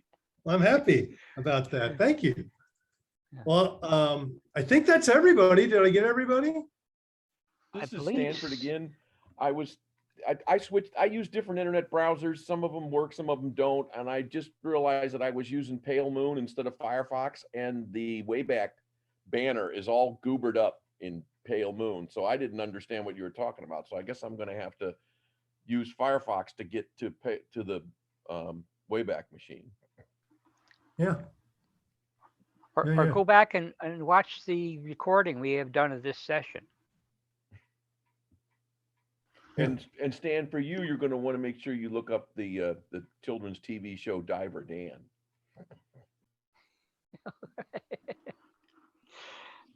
My, nice. Well, say Scott, I have a question. This is Norman Yes, Miller. sir. Yeah. What about movies like Twilight Zone or something like that? That's I guess that's. You mean TV shows like The Twilight Zone? Let me look. If not, the county library has some of that, and their search engine is kind of screwy. You have to search for TV series, and then you can find Twilight Zone.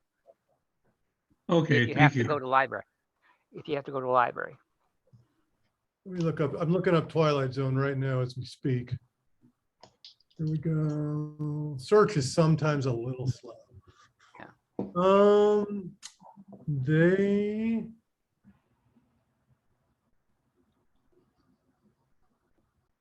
There's a few. I see some. Yeah. Yeah. I think I see some. So hopefully that'll keep you busy. Thank you. Yeah. Scott, All right. Well, go ahead. For your information, right now there's 15 participants. So we had a peak of 27, I Wow. believe. So, and some people had to drop out because of work and things like that. But this has been one of our most interesting presentations, and people really enjoyed it. Thanks. I know I have. Well, I enjoyed it too. It helped me learn a lot myself. Like I had an idea about the broad outline, but getting to drill down into all these, made things more available for me. So I'm really glad it helped everybody. I just hope that, people use it and tell people about it and donate. But anyway, thanks a lot, everybody. I really enjoyed it. Thanks, Scott. Thank you. Good job, Scott. All right. Yeah, it's great. Take care. Wonderful. Signing off.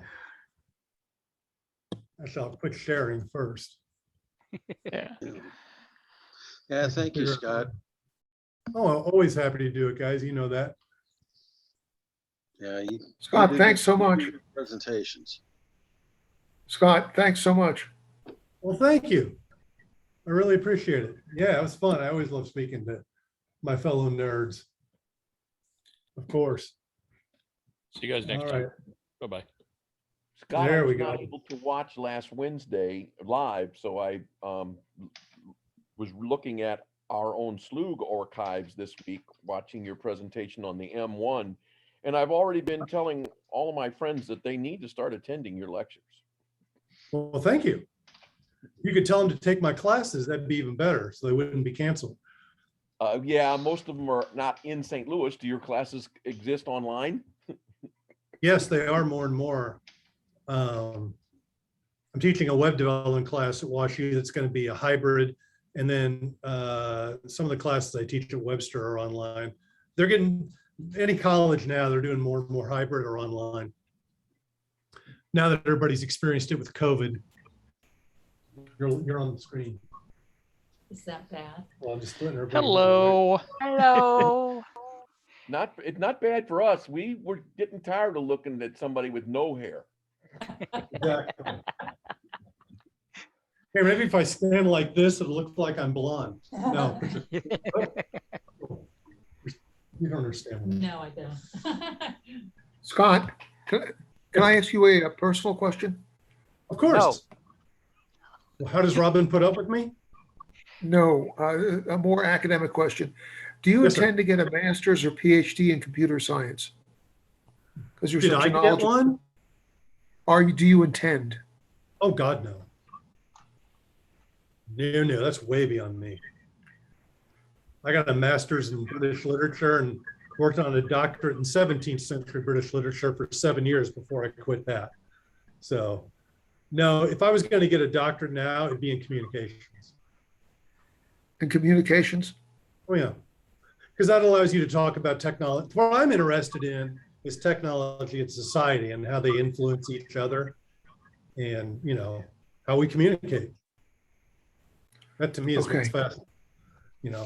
I do, obviously I do web development. I mean, I, do some scripting, but I don't want to do computer science. That's too much math. Now, you said a doctor's in communications. I guess it could also be a doctorate in sociology if you structured a little differently. Well, but sociology is a little different than communications, although what I'm interested in, it's kind of a crossover, but you said sociology. the intersection of technology and human interaction. How did you describe it again? Well, the interaction of technology and society and how they influence society. people. Yeah. And that's why I said sociology, but Yeah, yeah, I've sometimes described it, what I'm interested in is between the two, but sociology is very much its own discipline, you know. no, you're right. Communications would probably be broader and allow you to, because the thing about a doctorate, it's a cool thing to have, but you have to research some infinitely small, finitesimal, huge, long Yeah. title to get your degree. Oh yeah, and the problem is also, to be honest, guys, there's not that many, you can't get one at WashU, you can get one at Webster. But the problem is, if I got one at Webster, they don't hire people they just gave a PhD to. That just doesn't happen. And so I'd have to leave St. Louis, and that ain't happening. So, you know. So Scott, but you've got a good career. You're like Michael Lucas. He's your counterpart for BSD. He was an English major and writes books on. Yeah, he's not formally trained in computers, and somehow he got sucked into systems administration, which led to BSD. Yeah, well, I'm not, and neither is Jan's, my business partner. He was trained in photography. I don't know if he's still here or not anymore. He left, but you know, he's my business partner. We've been making websites together since 1995 or 6. He had a BS in photography. So I've always said that's one of the cool things about computers is that anybody can do it. If you get a computer, you can learn. But you know, you guys all know increasingly one of the new things that's going to be leading science is biology. Well, the problem is, I don't know how you're going to get your own, I don't know how kids are going to get bio labs in their garage. You know what I mean? Like they can with the computer. Right. You know, or how's a kid going to get their own CRISPR machine, yeah, you know? Yeah, I was going to say, aren't there CRISPR machines that cost less than $1,000? Are there? I don't know. I've heard about CRISPR machines, and as somebody said that I've read that they were relatively inexpensive, but I have no idea what they mean by inexpensive. And, right. Inexpensive could mean only $50,000. Right. You know? Yeah. And you know, you want to play with mold and make it so it's, you know, different colors. That's what a CRISPR machine can do. Sure, all sorts of stuff. From, like I said, I'm just not sure how easy it's going to be for kids to grow up and exercise their interest in that. Yeah. Like everybody here had a moment in their life where they got interested in computers. And so you either working on one or you went and got one. And then you just started diving in and learning, you know, and we'll have that, but I just don't, a lot of these new technologies, I wonder. Before we all disappear, there's two things I'd like to mention, two areas. Edgar Rice Burroughs, I found that he wrote John Carter of Mars and series and Tarzan at the same time. Oh, yeah. And John Carter of Mars was one of the best science fiction books I've ever read in my life, that first one. Have you read the other? Yeah, the trilogy, the first 3 are great. I love the 4th one. The others after, the first 5 are really good. Yeah. The other 4 are okay. Yeah. Same thing, Tarzan, the first 5 or 6 are really great. And then after that, they're okay.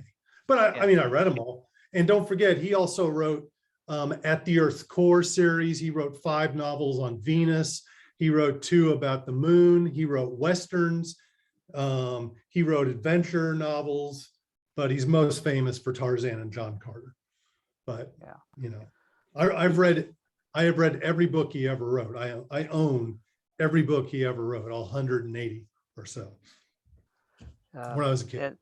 The other thing I wanted to mention was that prior to the beginning of World War II, my dad got hired by Curtiss Wright Aircraft Corporation, which the employees became essentially McDonnell Douglas people.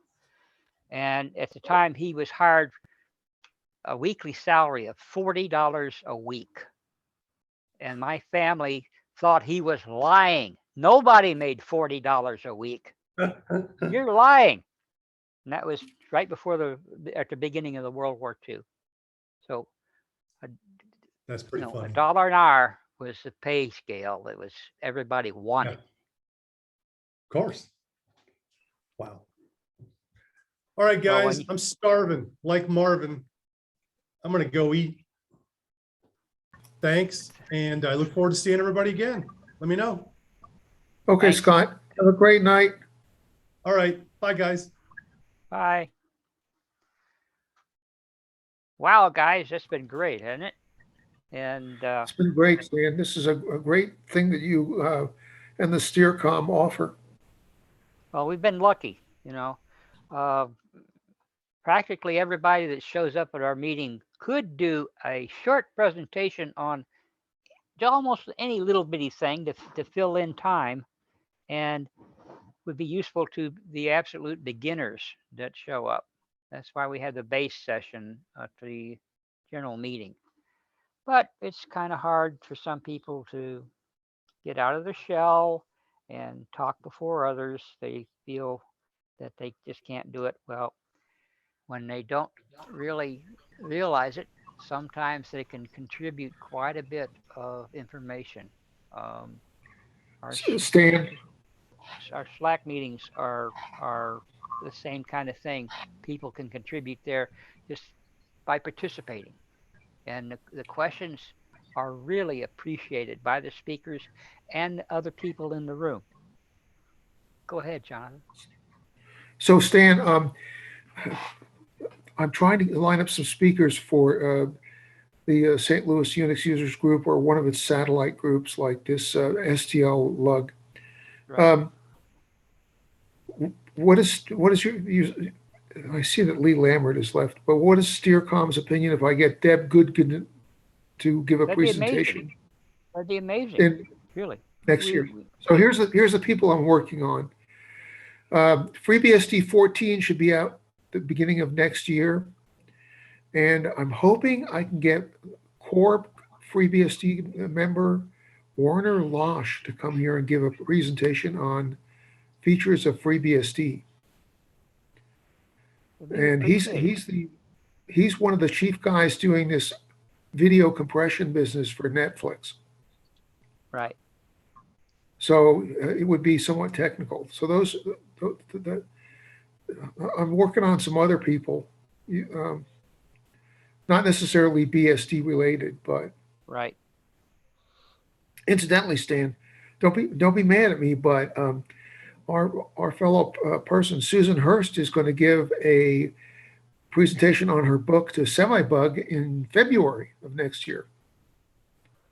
But why would I be mad? Okay, That's great. No. She's going to go to the Southeast Michigan BSD user group, and I figured that was a good idea. Oh yeah. So, but I'm trying to get some people lined up for STLLUG. I can't say until they actually come around and agree to it. But it's hard. It's hard lining people up. It really is. Well, you got to find somebody who agrees to the time slot. Right. Right. So. And driving from Minneapolis to St. Louis is not an option for most of these people. or New York City or San Francisco or any place like that. Yeah, but Scott Granneman does a great job. Maybe we can get Robert Sitek to do another. Oh, we've got Robert lined up for something in January. Oh, he is? Oh, great. If you go to www.slug.org/planning.pdf, that shows our planning schedule. Okay. And it's that's public information, and it varies. It can change in a heartbeat, and it's not sometimes it'll be static for 5 days, and sometimes it'll change over the course of 2 hours. Where is Gary? Does Gary What? not show up anymore? He Gary had some Meyer. he showed up a little earlier. He was in, but he's kind of out of town. He had some business to take care of out of town. But he'll Okay. be listening to the recording later. Okay. He was in the session for about 20 minutes earlier, but I'm surprised that he was even able to make that time because of what he's got going on, personal affair. Okay. Gotcha. Okay, that's great. I tried to join with Chrome on BSD, but it wouldn't let me do it. I'm on Ghost BSD with Fire. Hey, this stuff is all magic. It's a wonder any of it works. So anyway.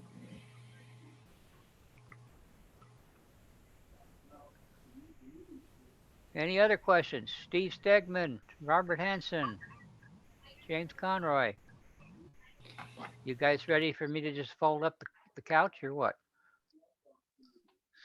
Not fold up the couch. Where will we sleep? That's true. That's true. I think Steve might have fallen asleep already. And I think Robert Hansen, sometimes he has to leave the room to take care of family, I think. James, Here's Bob. I'm listening because I'm kind of surfing some of the stuff that Scott had. Oh, yeah. Listening when anything else comes up. Oh, yeah. Okay. I'm sorry. I got you mixed up with John Steinmeier. John Steinmeier is the one that has to frequently leave the room because he has to take care of family. No, I've got the same situation. I have a wife who's pretty invalid too. Okay. Yeah, Thank I you. wasn't aware. But anyway, James, are you in Austin, Texas now? I am. Is it hotter than the blazes down there? Right now, it got down to a cool of 50 degrees during the day. Wow. Okay. I was just curious. Oh, Jonathan, I watched a video off of YouTube. I talked about the Wyoming blizzard of 1949. They did it's about a 20-30 minute video, a documentary, and you may want to search for that and view it. Give you an idea what the weather could be like up there in Wyoming. Oh, I'm sure it's going to be good. I make sure I have plenty of food stockpiled.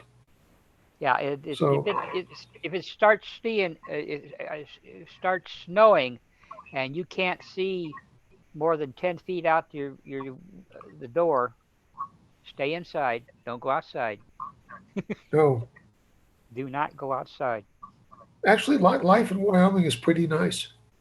Oh yeah, I've lived there for a couple of summers, and my younger brother, well, two of my brothers lived in Jackson Hole, Wyoming, and did work in various areas. And I spent a couple of summers up there in Jackson Hole myself, but that was 50 years ago when I was up there. And my brothers had been up there. They left the area about 15 or 20 years ago, and my oldest one of my older brother, he went up to Kalispell, Montana, and it was up there, and enjoyed that up there as long as he lived, till the end of his days. And I've been up there a couple of times. A nice area. I've been up there elk hunting a couple of times, and I asked one of the guys who was elk hunting with, I said, what's the coldest it ever got here in Montana? And he said 50 below zero. Oh boy. I can't imagine that. that kind of temperature, just stuff just breaks when you look at it. Being so cold. But it's beautiful up there. It really is. Wyoming and Montana and the Dakotas, beautiful country. And even Colorado. I got a nephew that lives in Glenwood Springs, Colorado. My oldest brother lived in Vail, Colorado for the longest time during his days. Beautiful country.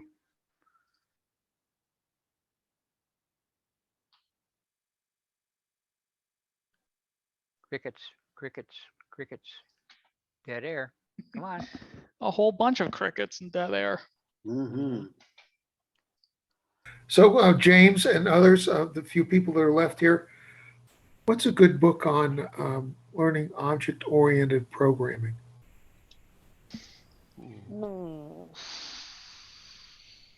I ordered one today based on Ed Howland's recommendation. I was going to say probably Ed Howland would be the best person to ask about that because he knows. James knows a lot.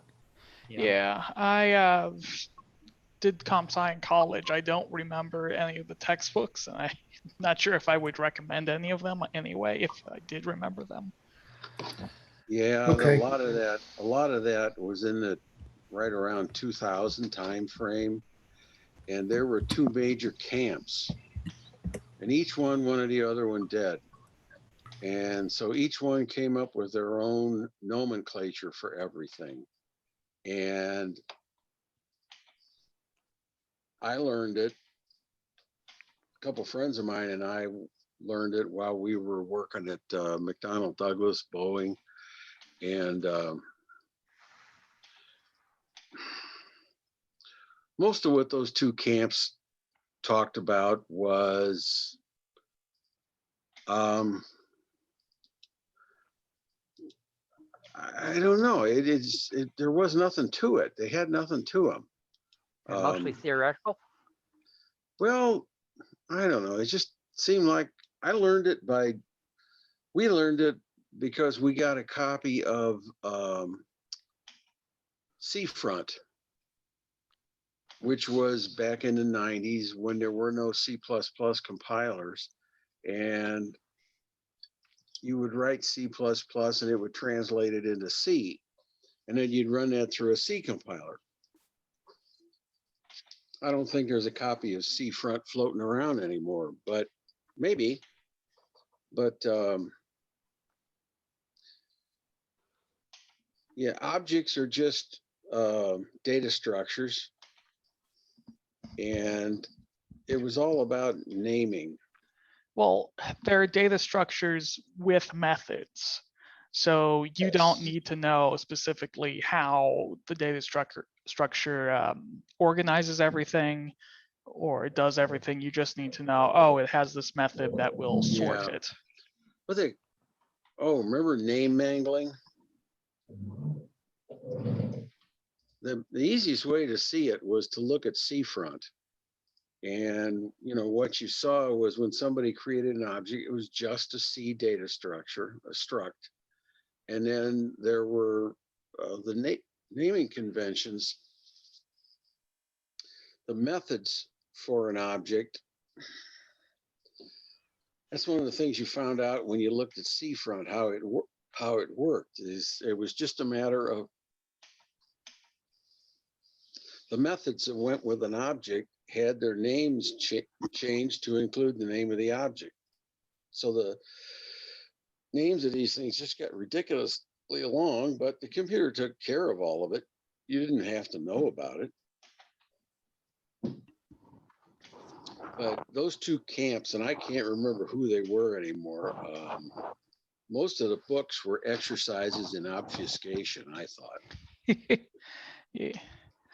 Yeah, object-oriented can be very verbose. Yeah, and I don't know how you go about learning it. Who is the guy who wrote? He wrote two books on C++ or object oriented. And the first one was completely unintelligible. And the second one, he had hired a woman to work with him, and she translated it into words that normal people could understand. Oh God, what was that guy's name? You give me if anybody's interested, my library's down the other end of the basement here. I'll go down and take a look. I know where those books are. Or you could post it tomorrow in a discuss group, because that would be an interesting discussion. Yeah, who was that guy? It's a well-known name. Hang on, now my curiosity got me awake again. It got the best of you. Yeah, that's pretty much, you got that right, Stan. Hang on, I gotta go turn the lights on because it's all dark down there. I turned it off already.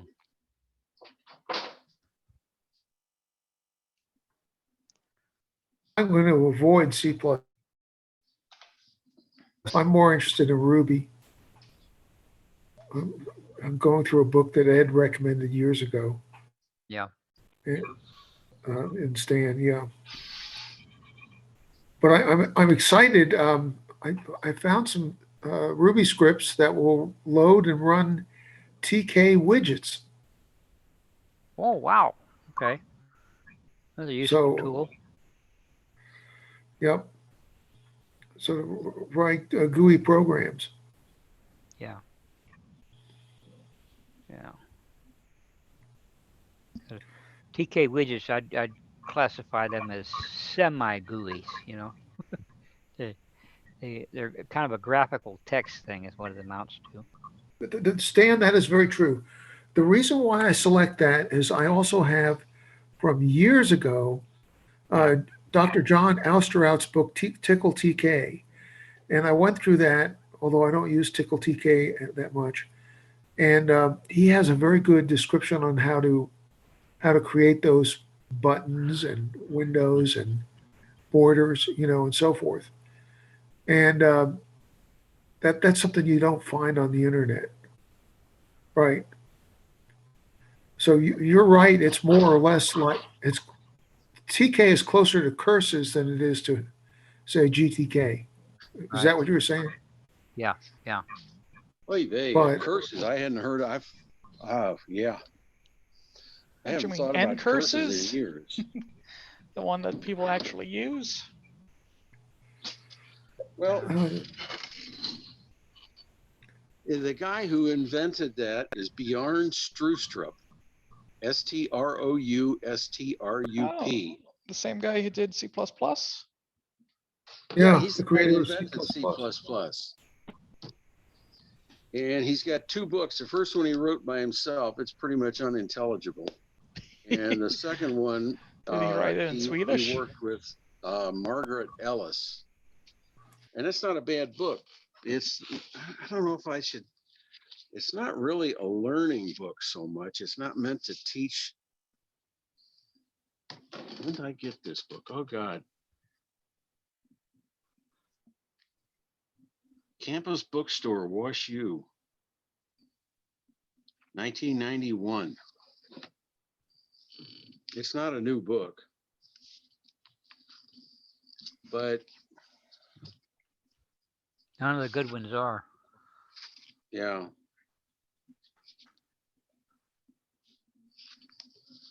Yeah, it's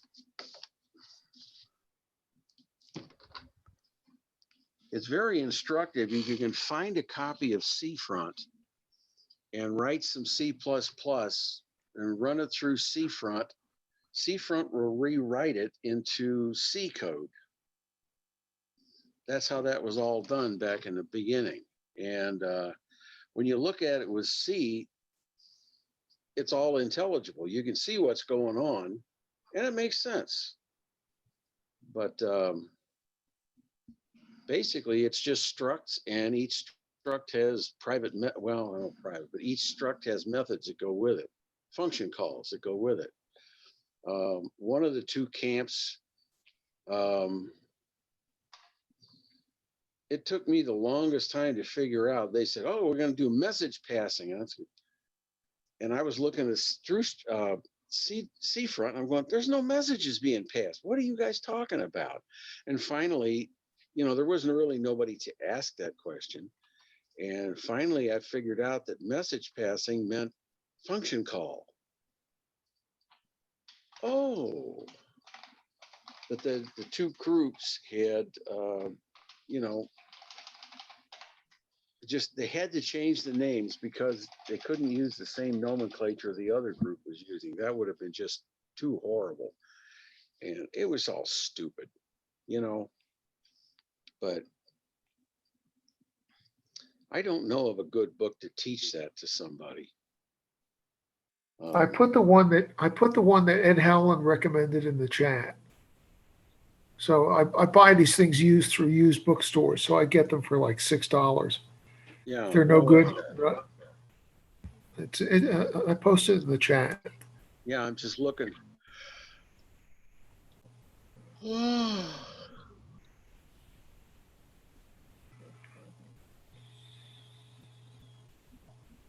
Oh, I see it. Object-oriented software construction. Yeah, that might be interesting, especially if it's an older book. It's 1992. Is that right? Okay. Yeah, that's when all that was going down. Bertrand Meyer, I don't think he was one of the leaders of the two camps. The name doesn't ring a bell, but yeah, something like that. Yeah, Ellison Strustrup, their C++ book, you could probably get that for a couple bucks now. I paid $40 for that back in '91. Woohoo.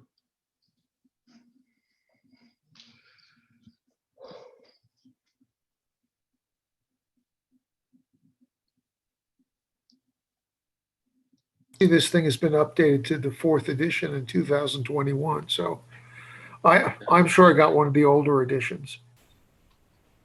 But if it's not worth a darn, then I'll just, take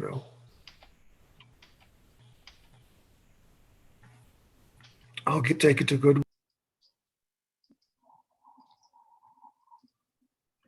I mean, it should still be able to explain concepts. Yeah, James, I have the Chris Pine book on learning to program, and it's all centered around Ruby. So I'm up to methods, create your own method, which after I get done with this online meeting, I'm going to read that book and read how to do online method, create. And I think it ends with classes. I don't know how much object-oriented stuff he does.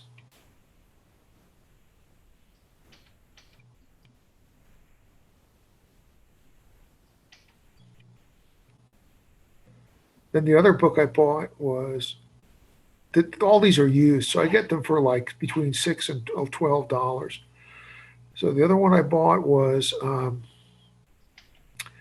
Ruby by Example, which has all these example programs of Ruby, and the guy explains how they work.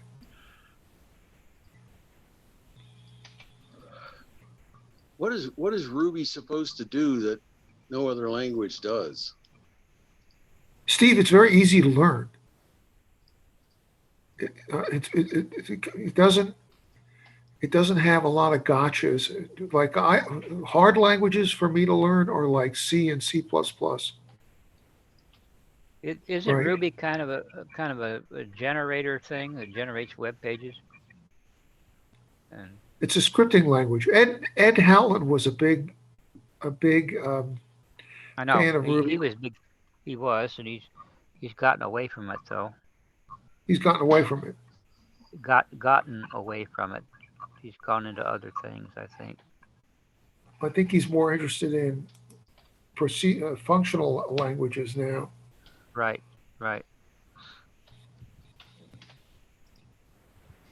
He got bit by the Lisps. Yeah. Yeah. But he's a really good guy. I speak to him every other day about programming stuff. So that's what's going on in my life. I'm trying to help this guy out with Ghost BSD documentation. and I can't figure out what the heck he wants done. And GitHub is a nightmare to work with. Yeah, so I'm hoping that somebody will figure out that documentation, and then when something more understandable comes along, I'll do it. I believe that Robert Siddick's talk is going to be about GitHub. Yeah, he does. He's pretty advanced though, Stan. I'm into the how do you download the repository and how do you push it back up so it can be approved. Git clone URL. Trick git clone. It's 2 commands. Well, it's 1 command, git clone URL. The tricky part with pushing it back up is unless you have access to the repo, you'll want to make a fork first. I did. Yeah, so from that fork, from that remote, you can push and pull from there. But you just have to make sure it's pointing to the right URL.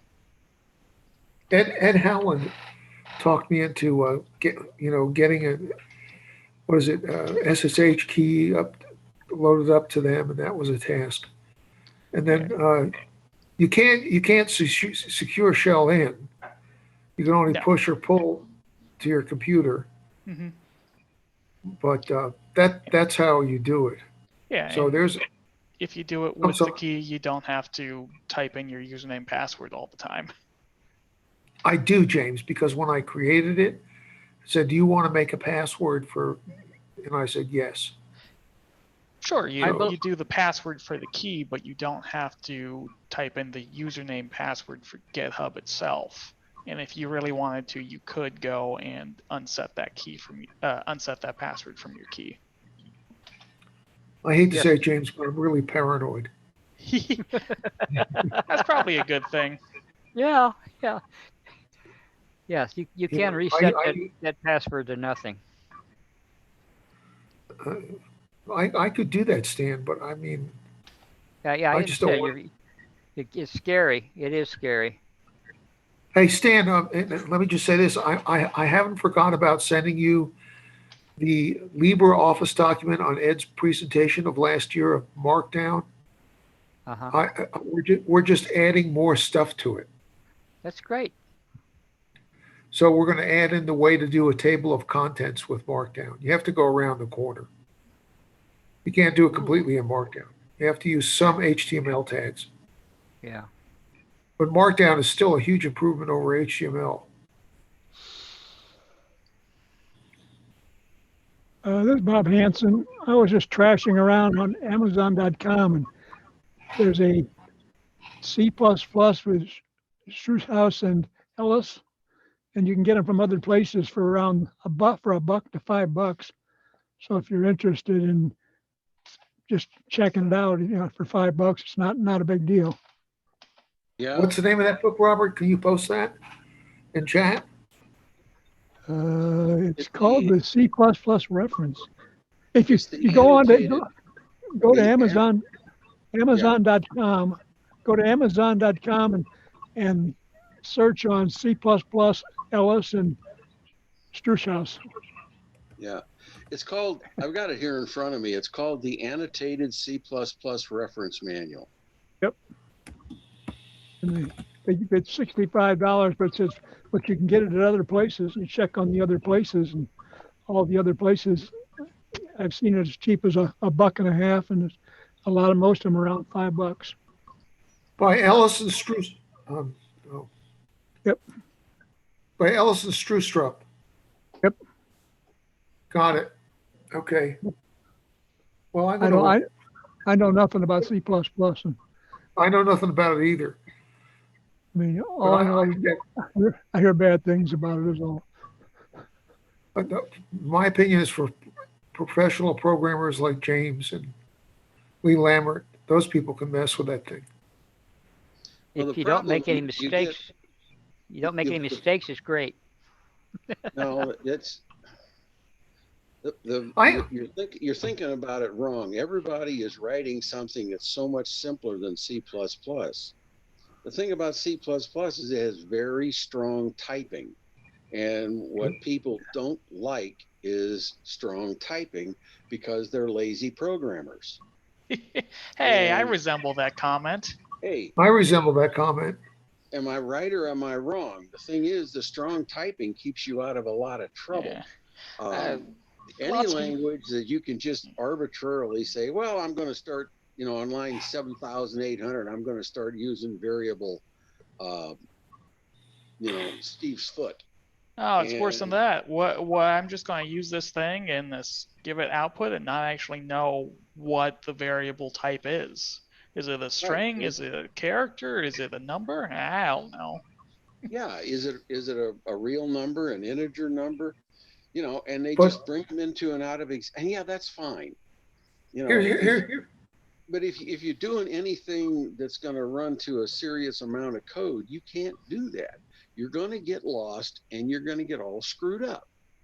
It's going to happen. That's why people invented strong typing.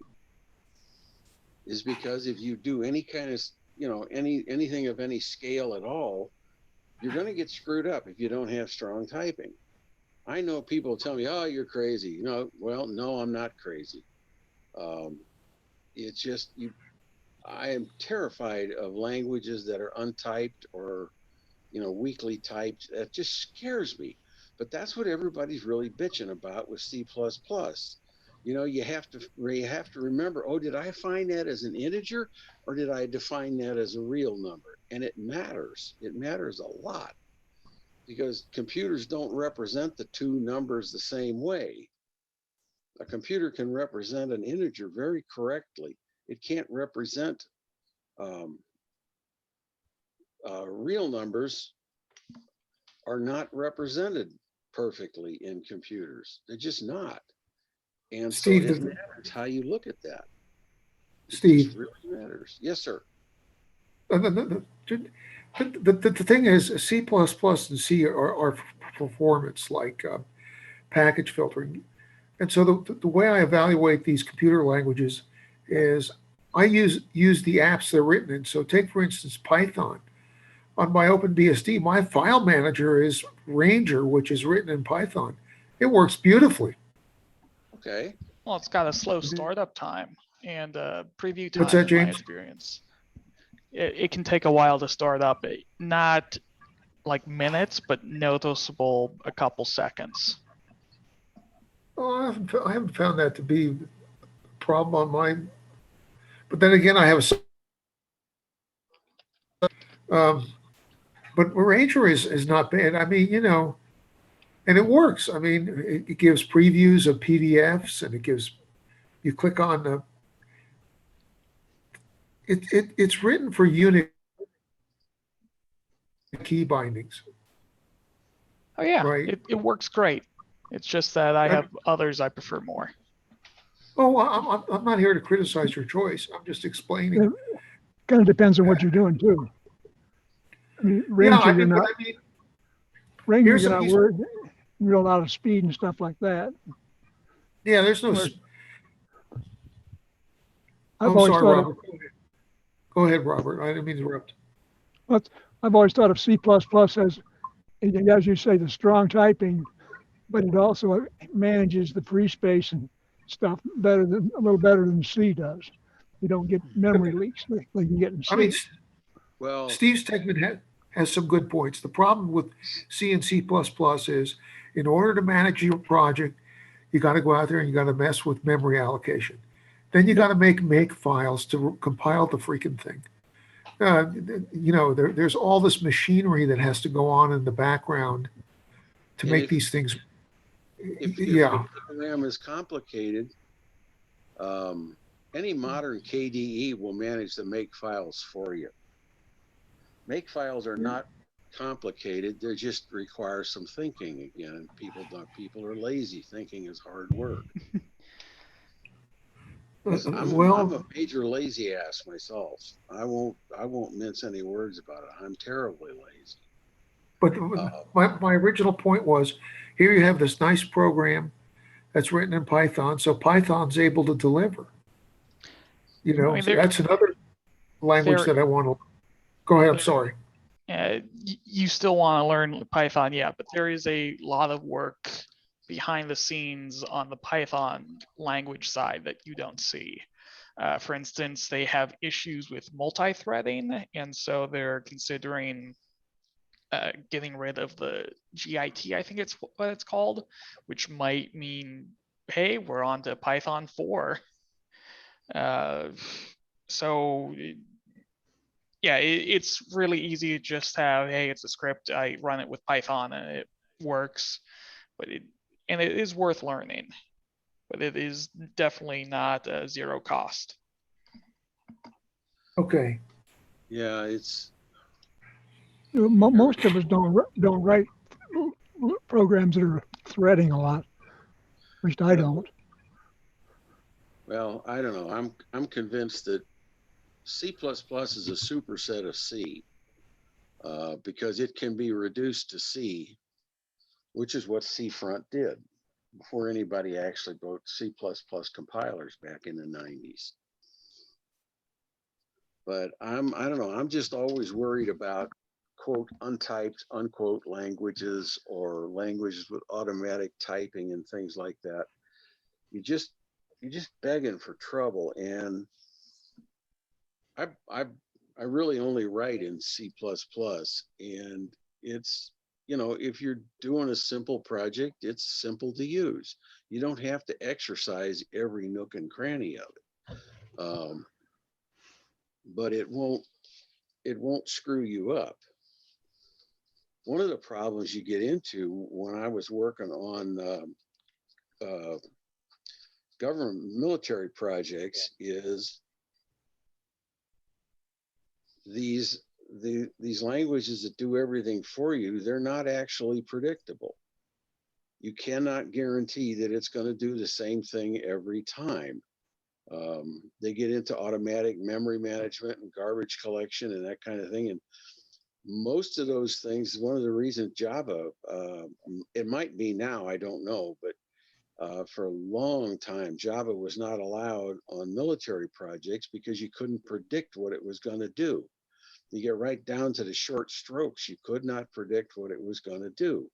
And if you're writing code that's going to be firing missiles at somebody, you damn well better be able to predict what it's going to do. I can remember sitting in meetings and all the young programmers, oh, I want to use Java. You know, no, you can't. It's not predictable. It doesn't always run exactly the same way every time. It runs pretty close, you know, but when you're doing really serious stuff, it's got to be exactly the same and exactly predictable. And it ain't. Most of those languages do everything for you. There's a cost to that. You know, there's a cost to that.